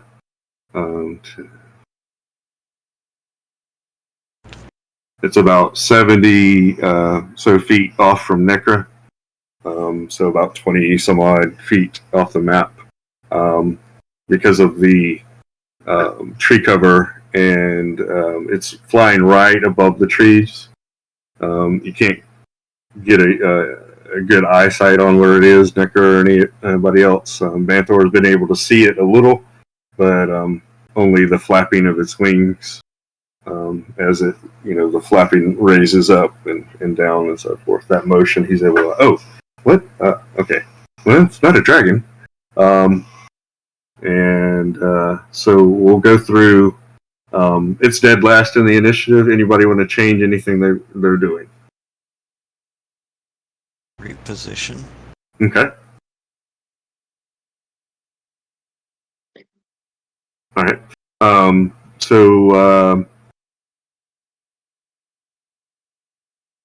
right.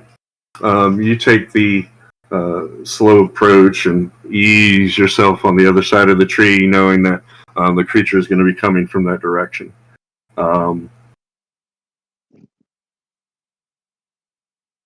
You can re-roll your perception check since you have moved. If you want to do that. All right.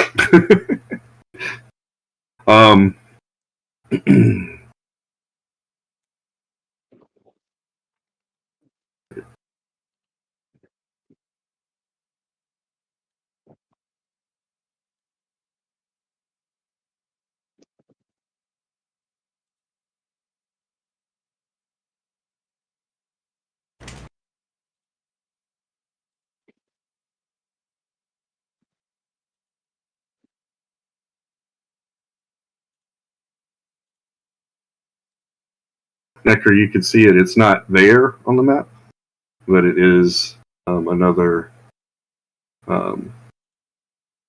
20 feet off of the map.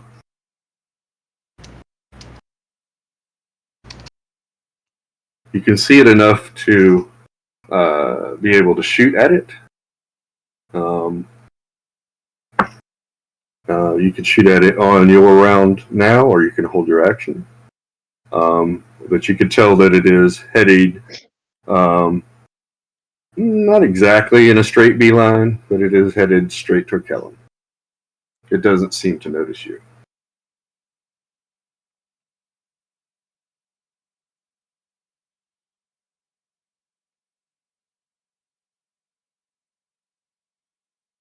What would you like to do?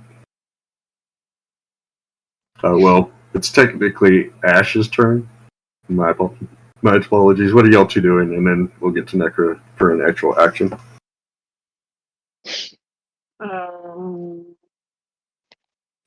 Ash is going to just ready a firebolt for the first hostile thing that gets within range. Okay. Tell him. You can tell that it has gotten closer. It will most likely arrive this round, you feel. Okay. I will maintain a melody that I can play with one hand, my left hand, Okay. Mm-hmm. and use my right hand to go ahead and draw my longsword, Roman style. They drew their swords from the right hand swords from the right hand side. Okay. So I will draw the longsword, have it just kind of down, pointed towards the ground at the ready position, and continue to just play a melody to continue to draw it in with the left hand. Cool. I guess prepared to drop it, as needed. Prepare to drop and strike if it gets close enough. Okay, sounds great. Necra. All right. Well, so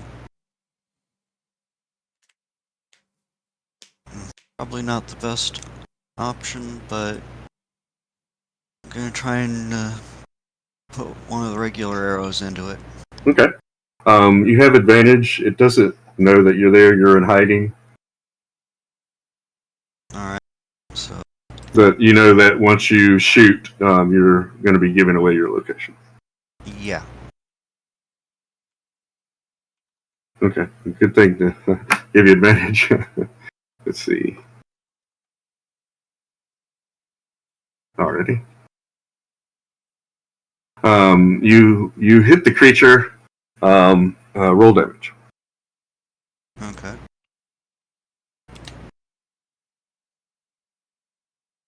Right.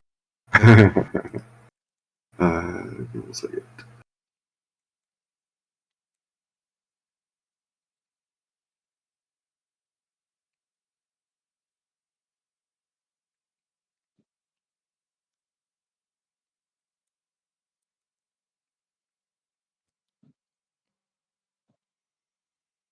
So that was 4 damage. Okay.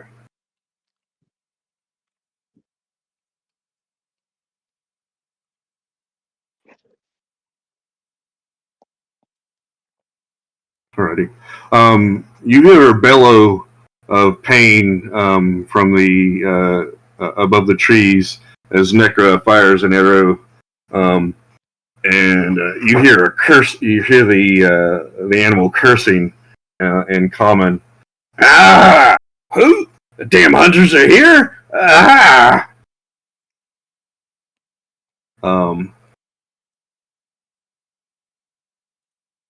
And with that, Banthor, do you want to? What do you want to do? You can't quite get a good lock on it from where you're at and where it has moved to.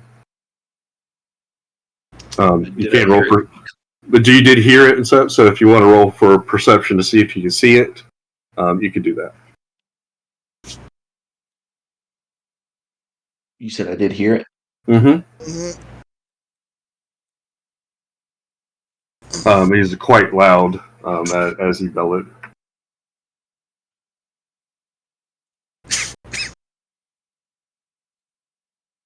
Would rolling for perception count as the action? We could do it with a bonus action. That'd be fine. Because you know where it's not like you're looking throughout the whole forest. You're looking like you heard it, You know, you might have even seen Necro's arrow. You know, so you're like, okay, it's right there.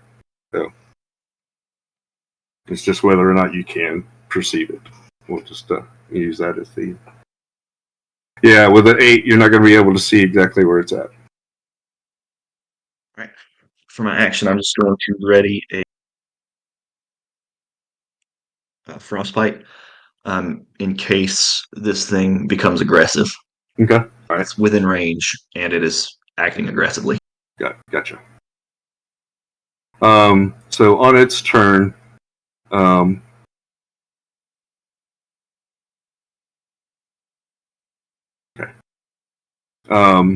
Necra, you taking it by surprise and shooting it with a bow from a place it didn't, think he was going to be attacked from. His descent into the area was impeded somewhat. So the Manicore hits the tree there in front of you, Necra, and tumbles onto the ground, taking 4 points of damage. It rights itself.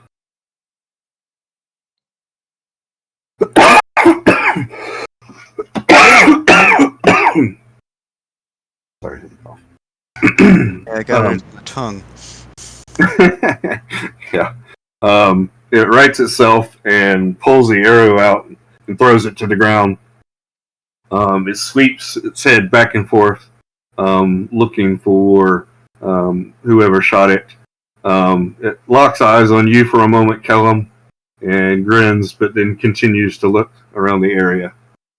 Rolling an 11, he does not see you, Necra, and continues to. He's not looking up into the trees at all, and such. He's looking kind of in your direction a little bit, but he's not looking up into the tree. And he sees you, Kellum, after looking around. Elf, Drow, you better explain yourself. I just keep playing the melody. Okay, all right. He does take a step towards you, but doesn't have any more movement after flying in and riding in himself and such, and then taking the arrow out. Necra, what's your passive perception? Passive? Mm-hmm. Right now, 14. Okay. With your passive perception, you can notice that he has some damage already on his back. You can't tell what it is exactly. It kind of looks like he might have been burned or something like that. But he's already been damaged and such. That might account for some of his awkwardness flying in this direction, and also with him falling and hitting the tree on his descent. Those individuals with held actions, you can use them.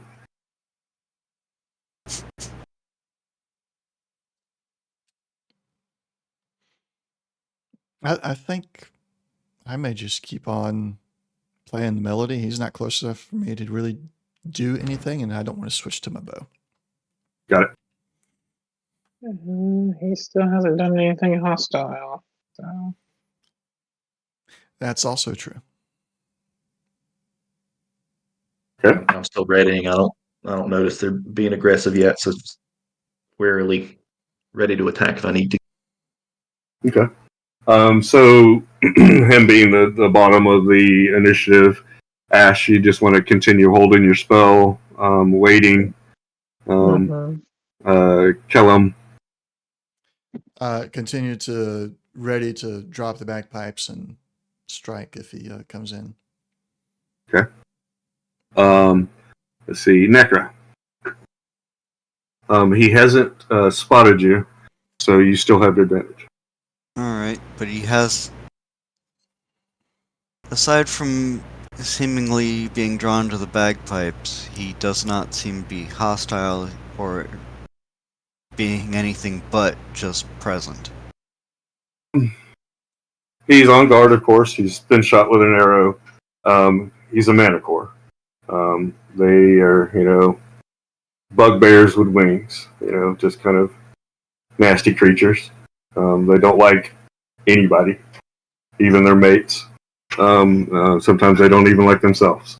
So their general disposition is not one that is easily dealt with. But it hasn't attacked you. Well, okay. So, seems to recognize Kellum in a semi-friendly manner. Well, he growled at you, growled at him. What are you doing, Drow? Okay, well. I mean, that's friendly enough for something that's typically doesn't like anything, right? Yeah, I mean that is like he is at least saying something instead of "I'm going to kill you." So there is that. So, not gonna come out of the bush, and if I can get away with doing some ventriloquism, sure, I would certainly try. Okay. But are you just here to enjoy the music, or you gonna try and eat one of us? With a start, he looks around and tries to find where you're at before he can do an action. So I guess we can have some banter back and forth a little bit, and then we can kind of decide. He can't act right yet, but we'll talk a little bit, even though he's out of time. Out of initiative. He looks around for you at the moment, can't find you. Though he could tell that you're in the tree or in that area. He's keeping an eye on Kellum, and he has his tail up and ready. Necra, you can tell that he doesn't have all of his quills that he would normally have. Looks like he has been in a fight recently. Or at least recent enough that he hadn't grown them back. I forgot exactly what you said, Necra. Describing the situation. To enjoy the music, or is he actually going to try and eat one of us? I'd eat one of you if I could. I don't know how powerful you are, and I have other things to do. I was just seeing what kind of threat this demon noise was.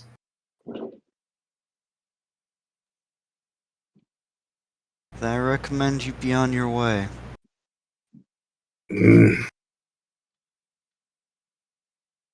It's the two of you. I might be able to handle you. Am I?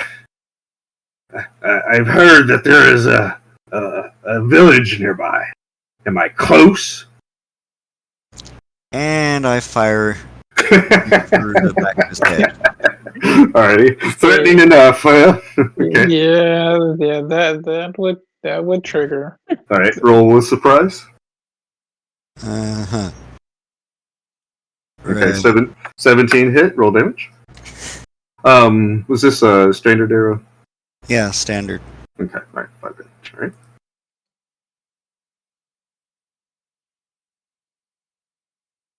Alrighty.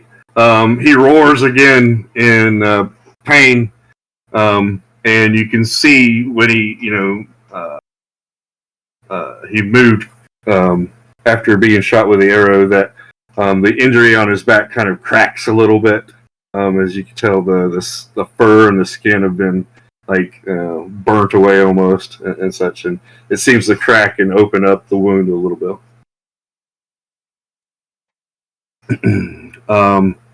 Those with held actions can go. So Kellum, Ash.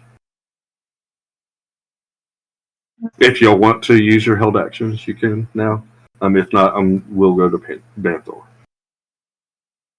So Ash, if you have anything you want to do, you can do it now. If not, you can hold.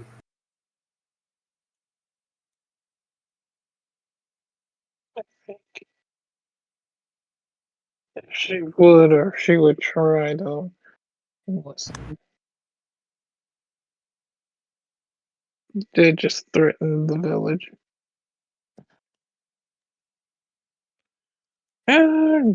Yeah, sure. Okay. Yeah, no, that's not gonna hit. All right. So a firebolt goes slinging out from behind the tree. Um, you misjudged maybe the range, and it lands in front of the Manicore. It jumps back a little. There are more of you. Kellum, anything? After Ashura fires the firebolt and it hits in front, I had a feeling that she meant to hit, but I'm going to take it as opportunity as kind of like a warning shot Right. positioning. I'm going to drop the bagpipes and step forward a little bit. I'll step forward by one. Can I split my movement? Sure. Yeah. Okay. Yeah. So I'll oops, I got on the wrong button there. I'll step forward by one just to Mm-hmm. kind of clear my feet of the bagpipes entirely, so I don't get caught up in the middle. And I'll ask him, "What is it you want with the village?" I damn Faye. Oh, that hurt. He kind of looking at in the tree, still trying to find where Necra is. But it's not his turn yet, so he can't. Well, you are dangerous, and especially in numbers. I have a job to do, and I just need to. If you want, you can. You could use your action to do a persuasion or an intimidation to get more information from him. Yeah, I'll run intimidation. Okay, all right, but that'll take your action. Oh, I'll take my action? Mm-hmm. Never mind. Okay, gotcha. Especially with 9, you're like, yeah. Well, I would have made you roll anyhow. And then he was like, yeah, and then I said that. Yeah, I got action? you. Yeah. Because I don't I heard that action yet. Yeah, I heard that in your voice anyhow. So. So what did you say? I didn't quite understand what he did say. So he was saying he was concerned because in numbers he feels like he's threatened in numbers and stuff. So he has a duty to perform, and he almost says something. And then I was just kind of seeing if you would either try to persuade or intimidate him enough to spill the beans per se. Would insight take my action as well? No, you could do an insight. That's kind of like something that it just comes to you anyhow. So all right. So on the insight, I'll try and give you an idea of what I'm looking for here. Well, you have a passive insight. What is that? I don't know. It's near your passive perception, underneath it, to the left of your character sheet. To the left of my character. Passive insight 10. Okay. Just with your passive perception and being in eye contact with him, you could tell that he's concerned about something. Like there's something, like a thing that he's concerned about. I'm not sensing any kind of hostility from him towards the village. No, not direct. No. Okay. Not like, I want to know where they're at so I can go eat them. No, definitely not that. He's more like he's just concerned about, what's. You could just tell he's just concerned about where things are developing in his, universe now. So. Okay. I will. I'll continue talking with him a little bit then, and I just say, "Well, I got a feeling you're not exactly looking to harm us.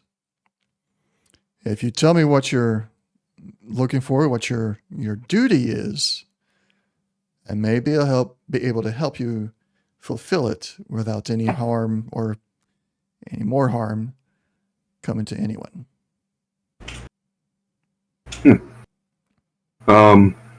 Is that your intention? Yes, that is my intent. Okay. He looks you in the eyes, and Go ahead. Just for what he's also saying, look in the eyes. Of course, I know where you're going there, but also, I've kept my sword pointed at the ground to my side. I've not brought it up in any offensive or defensive way. It's just down in the ready position to kind of reinforce what my words are saying. And my Yes. short sword is still sheathed. I feel the words you say, Drow, are true. You're a strange one for a Drow.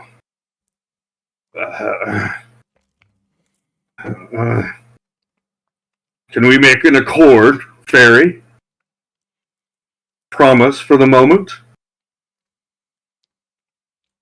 Yes. As I said, I'll keep my word as long as you keep yours. He sits down on his haunches and as in a flat-footed, undefensive position. Okay. In response to that, I'll use my left hand to kind of give a stand down, just kind of stand by motion to the others. Okay. I don't want, of course, the Sure has kind of revealed herself, but the other two are still hidden. I don't want them to come out, so it's not a come out motion. It's just a kind of like, all right, let's hear him out.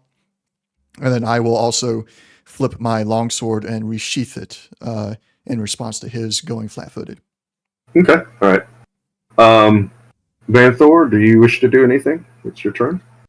I stopped readying the frostbite, but I'm still just laying low. Okay.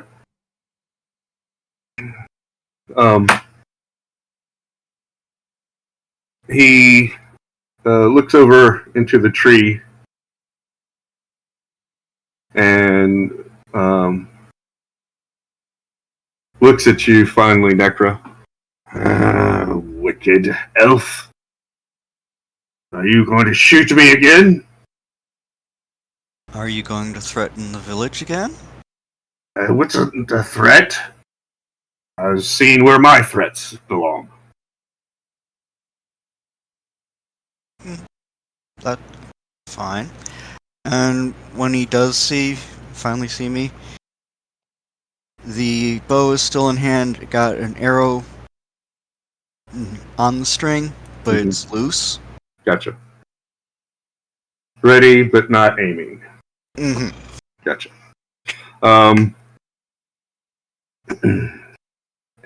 He turns back to you, Kellum, and he goes, am I in your territory? You're in, or at least very close to the common hunting grounds. I understand. I apologize. Didn't mean to enter your territory. He's disgusted with saying the word I apologize. Okay.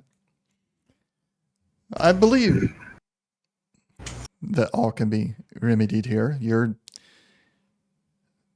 not, at least for the time being, not the target of any hunt that I am aware of.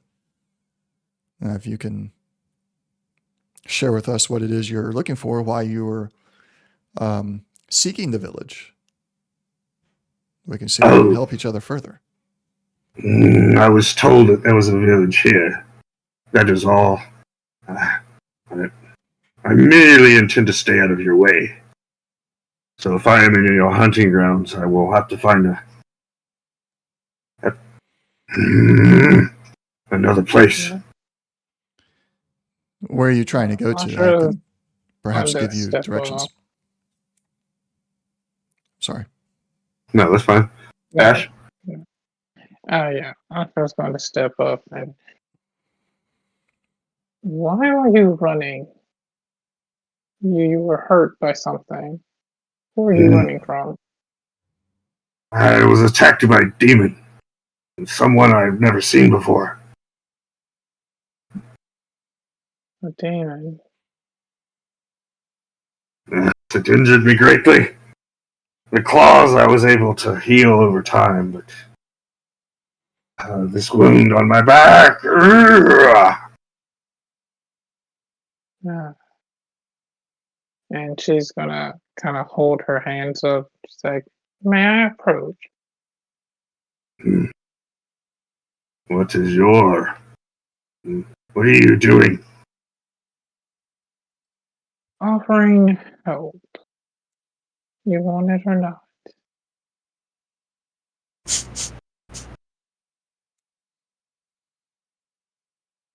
You may approach, and his tail comes up, and not aiming at you, but at the ready. And she still has her hands up as she walks closer to him, within arm's length, and she's gonna look him in the eyes, and one of her eyes, blue eyes, starts to glow,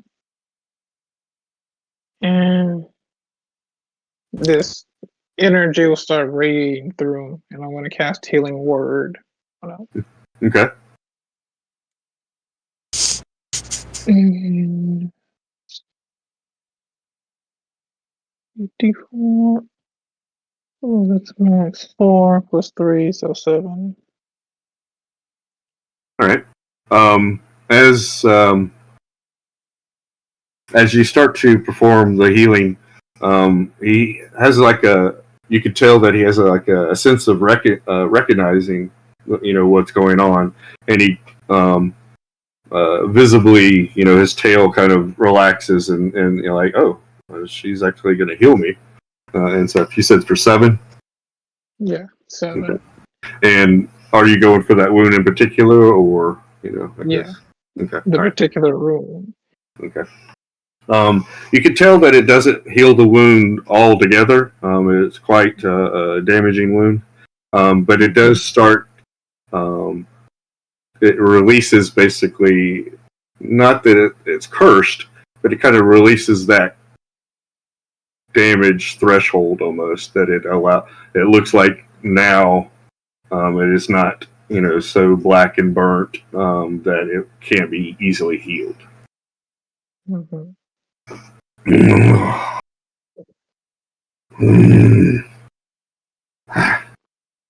I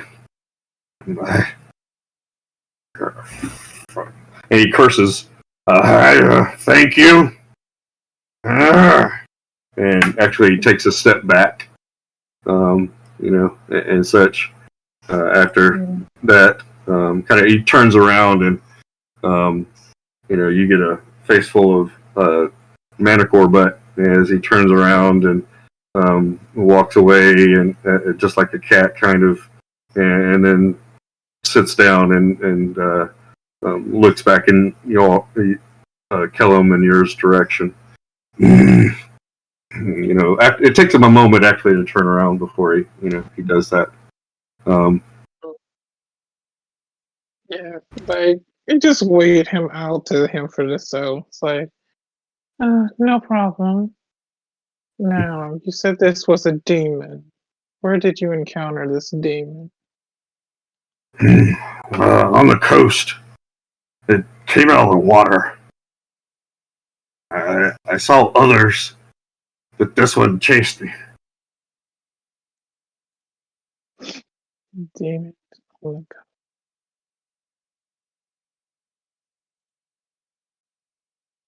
Do you think this is something we should inform the elder about?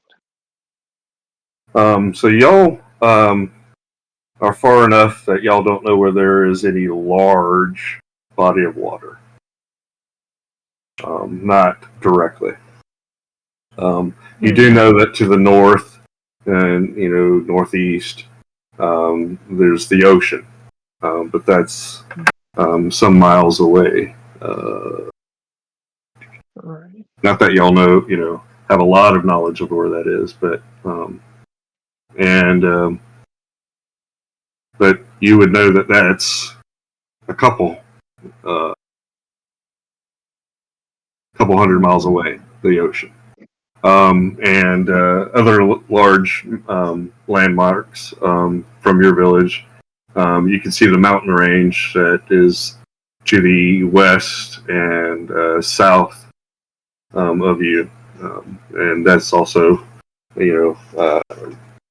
150 miles away from you, basically. So So it's a good bit away from. Yeah. So, Yeah. and she would ask me, how long have you been flying before you got here?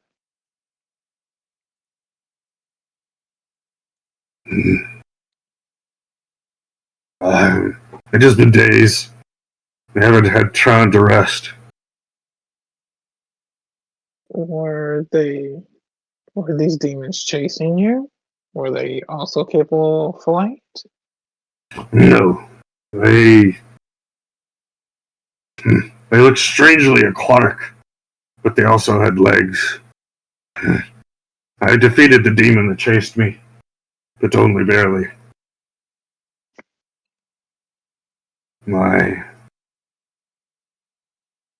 Damn it all. She died. Dead.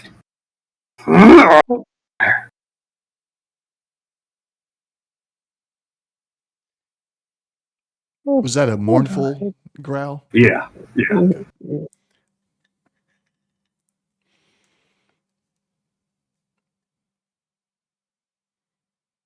My mate is dead, and I have fled the coastland, our hunting grounds, for generations. I'm just looking for a safe place. And now I must leave again. Not so necessarily.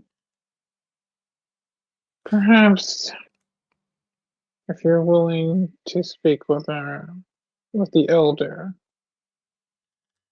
they will allow you to stay so long as you don't cause any harm.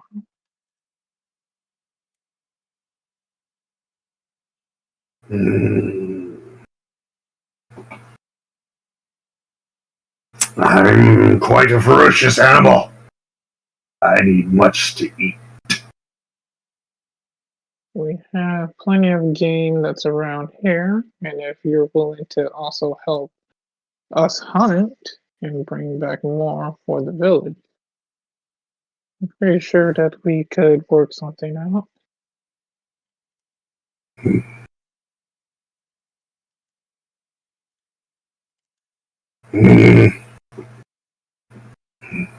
I must consider.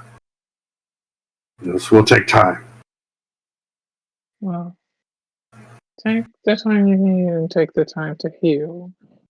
But I should warn you, do not make yourself a nuisance, especially with 2 hunting parties from the village out there.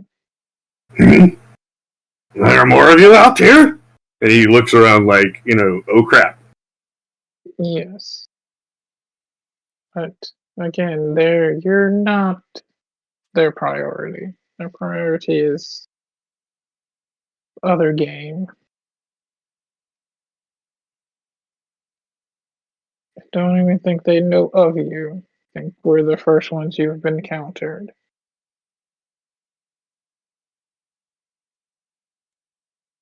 Oh, Sean, you asked if the arrow fell out. He grabbed that other arrow and pulled it out.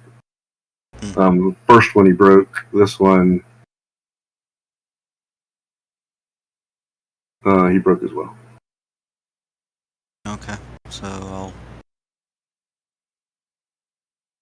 remove those from inventory. Would Ash know of a way of being able to hide this creature in this area? You're not really familiar with the area very much. So not directly. Yeah, didn't think so. So Ash would look around and look back at Kellum and kind of to Kellum and be like, "Can you get Necro out here?" Drop out of the tree. Yeah, I don't control Necron. Well, she's just kind of looking because you were doing like the hand signals towards her. She's like, she doesn't understand this. So, and she's like, but she was kind of like, Necron, you know this area, right? Do you know of a spot this one can lay low and not draw attention to themselves? Um, At least until we can get back and talk to the elder. yeah. So you can roll survival, to remember, someplace in particular, if you'd like. Okay. So you know of a small cave, not far from where you're at. That is a little bit farther out to the east. So it's not close to the village. So that would be, more on the far reaches of the hunting ground, basically, but still in the hunting ground. Though, and such that you could lead it to. All right. Or at least tell, in the general direction, and stuff if you didn't want to do that. But you can lead the group and such directly there. All right. Well, and I'll do that. I just have something quick to look into, so I'll be a moment. Okay, all right. I would like to step out of the tree line here. Okay. I'm going to So pack I'm up gonna- the bagpipes. Raise my hands up, non-threatening, since I don't believe the Manticore knows that I'm there. Gotcha. I'm just gonna slowly. How many more of you? You're coming out of the woodwork. Literally. Well, again, this is our territory. She kind of says that kind of wryly, because it's not really her territory. She's like, yeah, we wouldn't be able to defend it if we weren't able to, use it to our advantage. So it is 11:01. I don't know how far y'all want to push or anything this and such. So I'm open, but I don't know what your schedules are and such. So. Still good. Okay. I should be good for a little bit longer. Mm-hmm.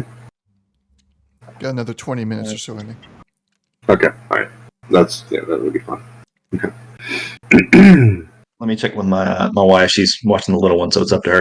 Gotcha. Understood. So 15, 20 minutes.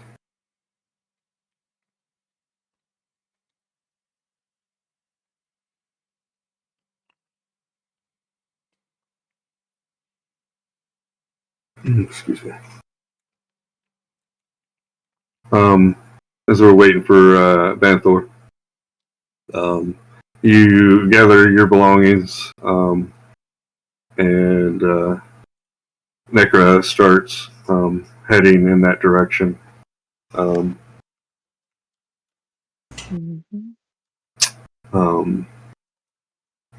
Manticore stays on the ground. His wings are slightly damaged as well. And he's keeping a distance from the group, maybe 40 feet or so. But he's kind of like to the side, so and basically, they use the map. Yeah. I think Af is the one probably daring to get the closest to it, but Okay. still staying, respectfully. If its haunches raise, You're gonna read the room? Gotcha. yeah. Okay. But as they're walking, she's gonna be looking, or it's never got your name. So I should be good for another 20 minutes. If she ends up popping in and letting me know that she needs me, then I'll have to dip out. But 20 minutes shouldn't be a problem. Sweet. So Necro leads you to the area that she's mentioning, and before you actually get to the cave, Manticore says, "So will you tell the others that I am here, or is this to be my hiding space, or what do you intend?" He's kind of nervous, doesn't know exactly, how to handle himself almost. We are mostly interested in relaying your story to our elders, since one of the reasons we have 2 hunting parties out right now is to strengthen the village based on one of the elders' visions. I don't want to divulge too much of that at this moment, but your story closely relates to what we are preparing for. For now, this will be your hiding spot. And till we can speak to our elders. And if things don't go right, they won't know that you're here yet. But Okay. will give you time to leave if you need to.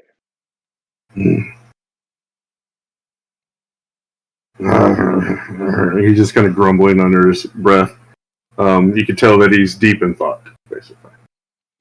I will hum a tune, or if I can pull the bagpipes out real quick, I'll give him a particular tune to listen for. If you hear this tune in the distance, you should flee.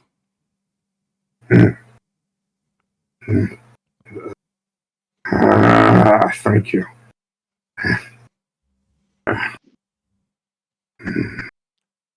You're welcome.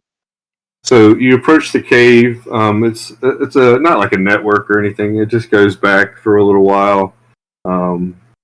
Maybe washed out years ago from a stream or something, and such.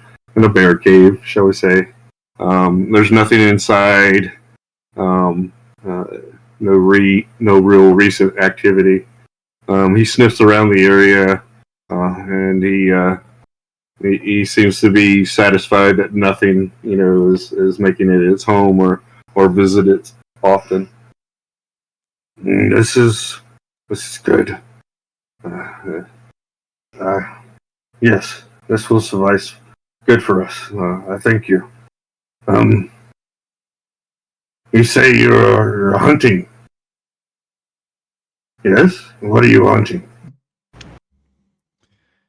The great panther of these woods.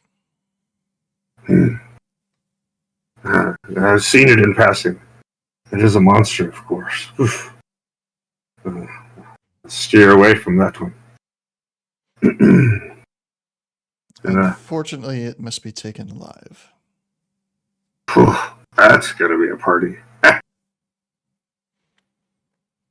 Yeah, we'll see how many of that party survives. Yeah. Yes, I forgot about that. So, we won't know until we see. I wish my mate was here. She handles things better. But wait here. I have something to give you. If you accept. Okay. Okay. With that, he runs and flies off towards the southeast, going a little bit out of the hunting ground. There's not much longer when he comes flying in, struggling with a large white wolf. And you could tell that the wolf is still alive. He has been able to paralyze it somewhat, but it's still giving him problems. He flies in and drops the wolf, and it lands with a thud in front of you. you could, like I said, you could still tell that it is alive. This is a winter wolf, and you don't know of any winter wolves that are in your area. I was saving this one, but you can have it. You say you are hunting. Where were you saving it at? Well, you could tell that that it's like really dirty and such, like just like dirty all over. I buried him. It's the only way I could keep him. You buried the wolf? And you can tell that his head isn't like dirty like the rest of his body. Just buried it neck deep. Now all the people they that do bury at the themselves beach. up to the head in the beach is in my head. Yeah. Well, How does the wolf look? He looks beat up. He's not there's nothing wrong with the wolf outside of his wounds and the fact that he seems to be mostly paralyzed. Yeah, Ash would like go over and kneel down next to it and just like check it out. Check out the wolf. Okay. Like I said, it's a winter wolf. It is a dangerous creature. Neither good nor evil. Basically, it's a neutral entity in itself. It barely opens his eyes. Not recognizing you, recognizing but seeing you. But kind of gives you a predatory look and such. I mean, it's in its position, and something is approaching it. It kind of growls a little bit as much as it can.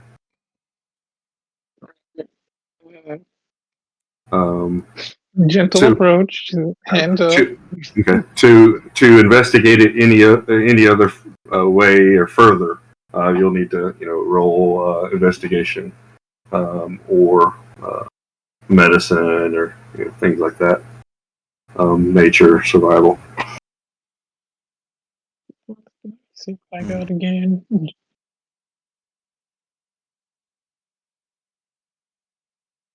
do I have a rope? I would like to ritual cast speak with animals if possible. Ah, okay. Not I necessary. do have survival. Okay. Somebody wants to speak with animals. Okay, cool. So with a survival check, are you looking for anything in particular, or? Trying to see where it's probably most hurt, and if I can see if I know a way of calming it down, less Gotcha. predatory. Okay. The wounds seem to be mostly closed. It's had some time to rest, so it's not like bleeding out or anything. But it is, with at death's door. So it would take anything to kill it, basically. And it just seems to be paralyzed from possibly from the manticore and such. Would kind of look at gauging. That's the word.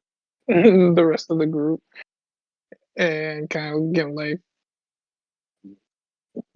what are we gonna do with? Okay. So Banthor, your spell, ritual spell, is completed. Basically, like seeing the wolf and such, you like, okay, well, we need to talk to this guy, and started the ritual. And after a few moments, that is cast. You do know winter wolves can speak common, right? Oh, kidding. Yes. Alright. Actually, Yes. I'm making the true voice and seeing the rituals like, is the winter wolf conscious? Yes. Hey, Like I jerk. said. You with us or what? To be so mean. Barely. I live. For now. So we would know like winter wolves are probably not common around here also. Usually find them in the mountains, or other cold locations, of course. So can we infer that the Manticore brought him from the mountains, or did he find him down here? Well, he said he came from the coast. He came from the coast. That's right. He could have, depending on his flight path. But maybe not. Yeah. So shit. Hey, how did you get here? Before you ran into the Manticore, how did you get from the mountains? So basically, trying to speed this up a little bit. Mm-hmm. Our pack fled from the mountains into this area, and I was separated for a while and ran into him. He surprised me.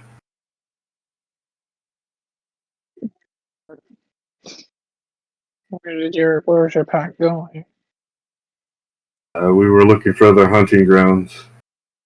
What? There seems to be a lot of commotion. Okay. A lot of displacement going on here. Yes. What do you intend to do with me? And he curses at you and all sorts of manner. He curses at the Manticore.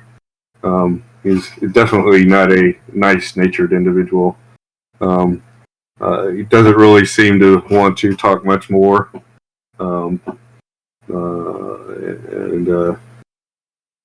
Yeah, he's hostile, where the Manticore is a hostile creature, but wasn't directly hostile.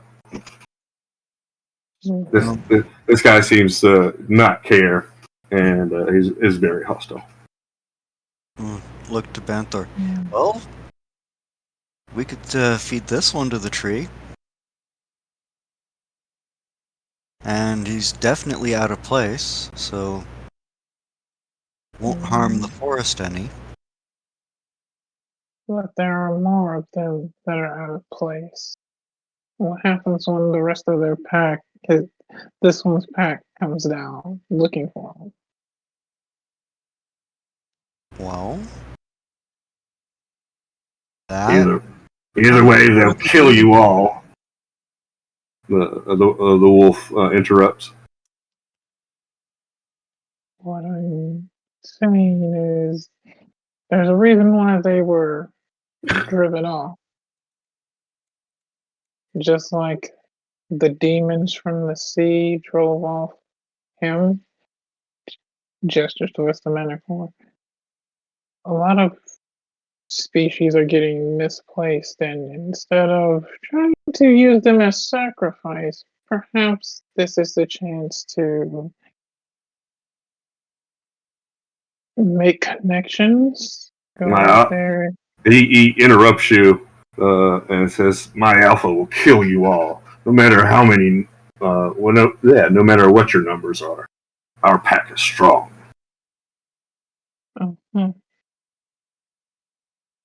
I'll step That's up. the one who was buried not too long ago. Yeah. If you truly believed that your pack was strong enough to take on a whole village of bipedal persons that can wield swords and bows, as I say this, I will draw my short sword in a very I don't need my bow. I don't need my longsword. I could finish you with my short sword manner.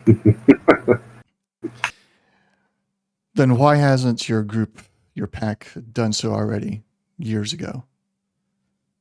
We were up I in would the like to mountains. use this in an intimidation. Gotcha. Okay, go for it. 19. The 19. Alrighty. So he basically describes that he's lived up in the mountains and had no knowledge of the village or need to hunt in this area. I wasn't speaking about this village in particular, just any village, any wolf pack, anywhere there's. Oh, our particular wolf pack is strong. We kill indiscriminately. We must survive. If you're so strong, what ran you off from your home?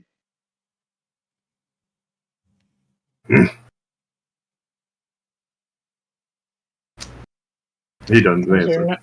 He won't. Yeah. Y'all ask him multiple times, and he just won't answer. What pushed him off or anything like that. I'll get closer to him, allowing my short sword to kind of dangle around his neck. What my friends are getting at here is that whatever it is that ran your obviously superior pack out of your mountains is something we all should join together and work against. Like our friend, the Manticore, has already assisted us with. You're all together. weak. Yes, we all are stronger together. That's why we have a pack. Our pack, not your pack, not their pack, not those other people's pack, but ours. And yet your Yeah, pack and has where already been is run your off of its land. Your pack is It already matters. being hunted down. It Your matters pack not. has already been separated. You've been captured. And now I you're follow here the after- alpha. I'm dead already. Kill me. I'll slice off his head. Hold on. So you go to you go to slice off his head, and Ash goes, Wait a minute. She kind of like stops his hand. Doesn't need to be like this. You want to be reunited with your pack, your alpha? It's best to work with us, not against. We don't want to kill you. We're your pack. We'd like to return you to your home. Because you being in your home in the mountains means you're not here in our territory. "Yeah, he is on the edge of death." Yeah. And she's like, we can give you some time to think about it. But I think you should think wisely, and she's going to use healing word on him. So Okay. Necra, roll survival. Alright, well.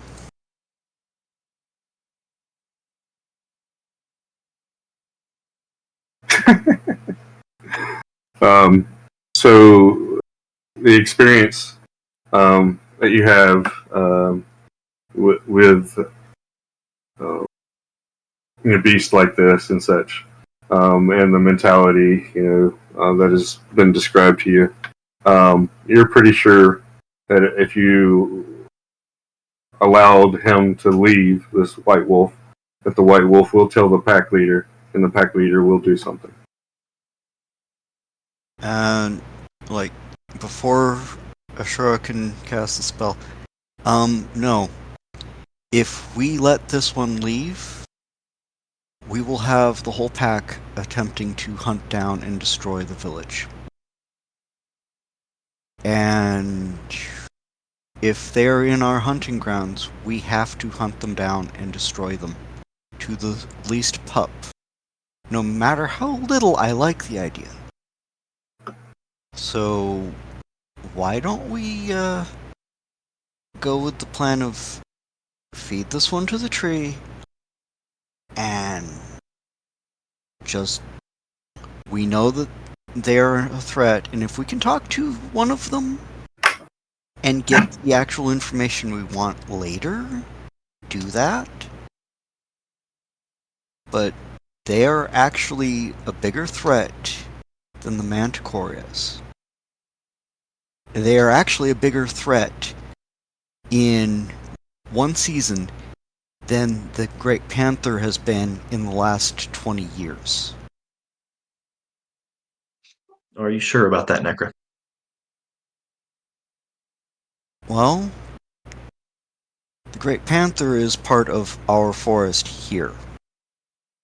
They would turn this into a blasted waste within a year or 3.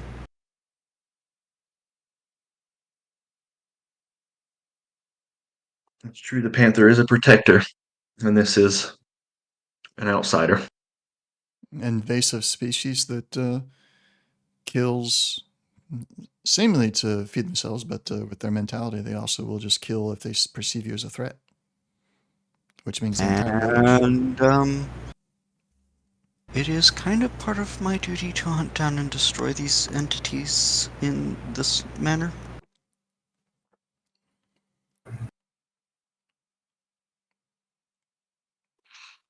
If you're sure that leaving them alive will result in the pack coming down, it may be a wiser choice for the sacrifice. And we won't have to threaten either the stag or the panther. At least not yet. Very true.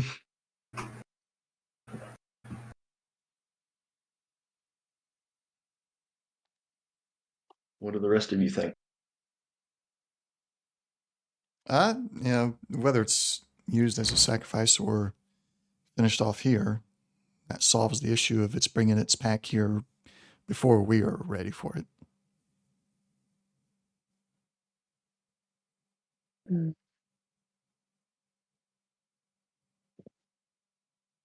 Ostrich kind of just lets out a breath.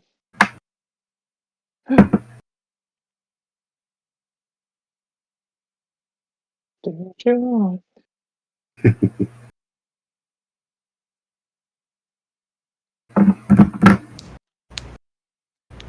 I'll hog tie it. You can kind of see she's like not like for or against it. She's just like, either way this goes, there's going to be a consequence. And the Manticore kind of looks at you all and says, either way, it's dead. I will be soon. A mouse to feed.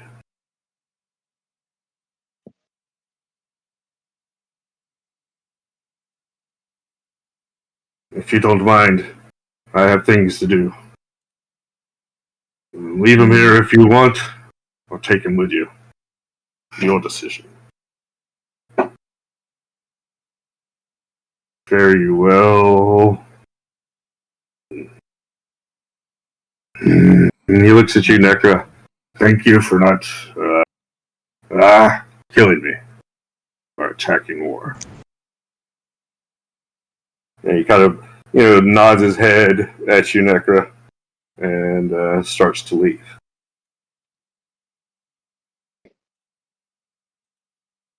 He's going into the cave. No, he's leaving, kind of in the same direction that he left earlier. He's probably got more food stashed. He's got other things. He says he's got other things he needs to get. So. Okay. Right. Whether we take the wolf with us or not, I'll go and get it hog-tied. Also tie up its muzzle so it can't talk anymore. Or bite. And then it's, I'm good either way. We leave it here, or so the Manticore can eat it, or we take it in for the sacrifice. Okay. I guess whether it becomes a sacrifice is up to Banthor or not. Okay. All right. So our next scheduled game is November the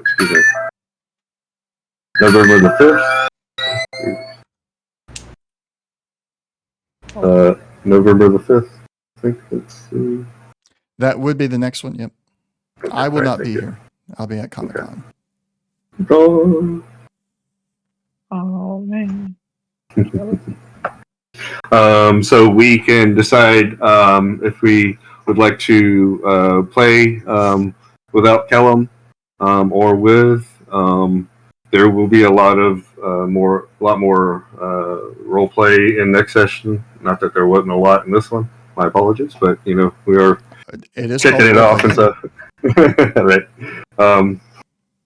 I do like a good balance. I think we'll try to. I'm going to try to kick for like a 60-40 role play to combat.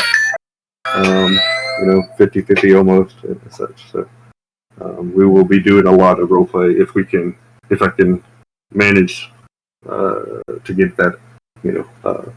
If we can manage to do that, I'd like to do a lot of role play. But that's not necessary if we, just want more, hack and slash. Yeah. Well, should I? Are you asking for XP now? So we defeated the Manticore, technically, and that is worth 500 XP. And we will get other XP. That's a group XP, not an individual. So that's $1.25 for each individual, if you want to put that on your character sheet. Next game session, I'll be rewarding other XP for completing the mission and such, and for other roleplay aspects and such. You could have gone in different directions, and stuff like that. So I will be awarding XP for y'all handling it in this manner and such.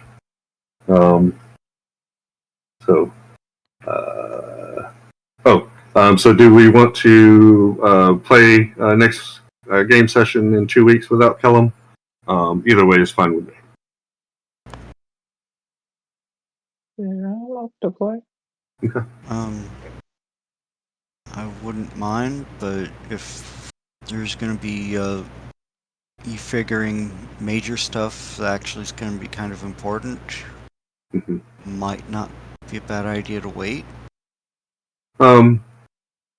There are some choices that will be needed to make, and I can kind of talk to Kellum throughout a couple next weeks and see where his mindset will be, and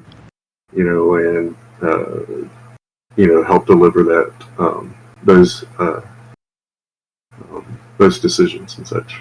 I kind of know where he would go in some things, but there's a couple choices that I would be better if he made them and such, but he doesn't have to be there to make those decisions. I can get that information for him beforehand, and then when it comes time, I get to say, well, Kellum would like to do this. So I can tell what happens before you guys do. I know, right? So either way, it doesn't hurt me. If we decided to wait, it would be a month before we played. So there's that. And it is going to be difficult through November and December to play some games. Sometimes depending on what dates those run into. So. Yeah, that's what I was thinking. It's like. It doesn't seem like Kellum has a problem with it. So, if anybody has a problem, we can talk.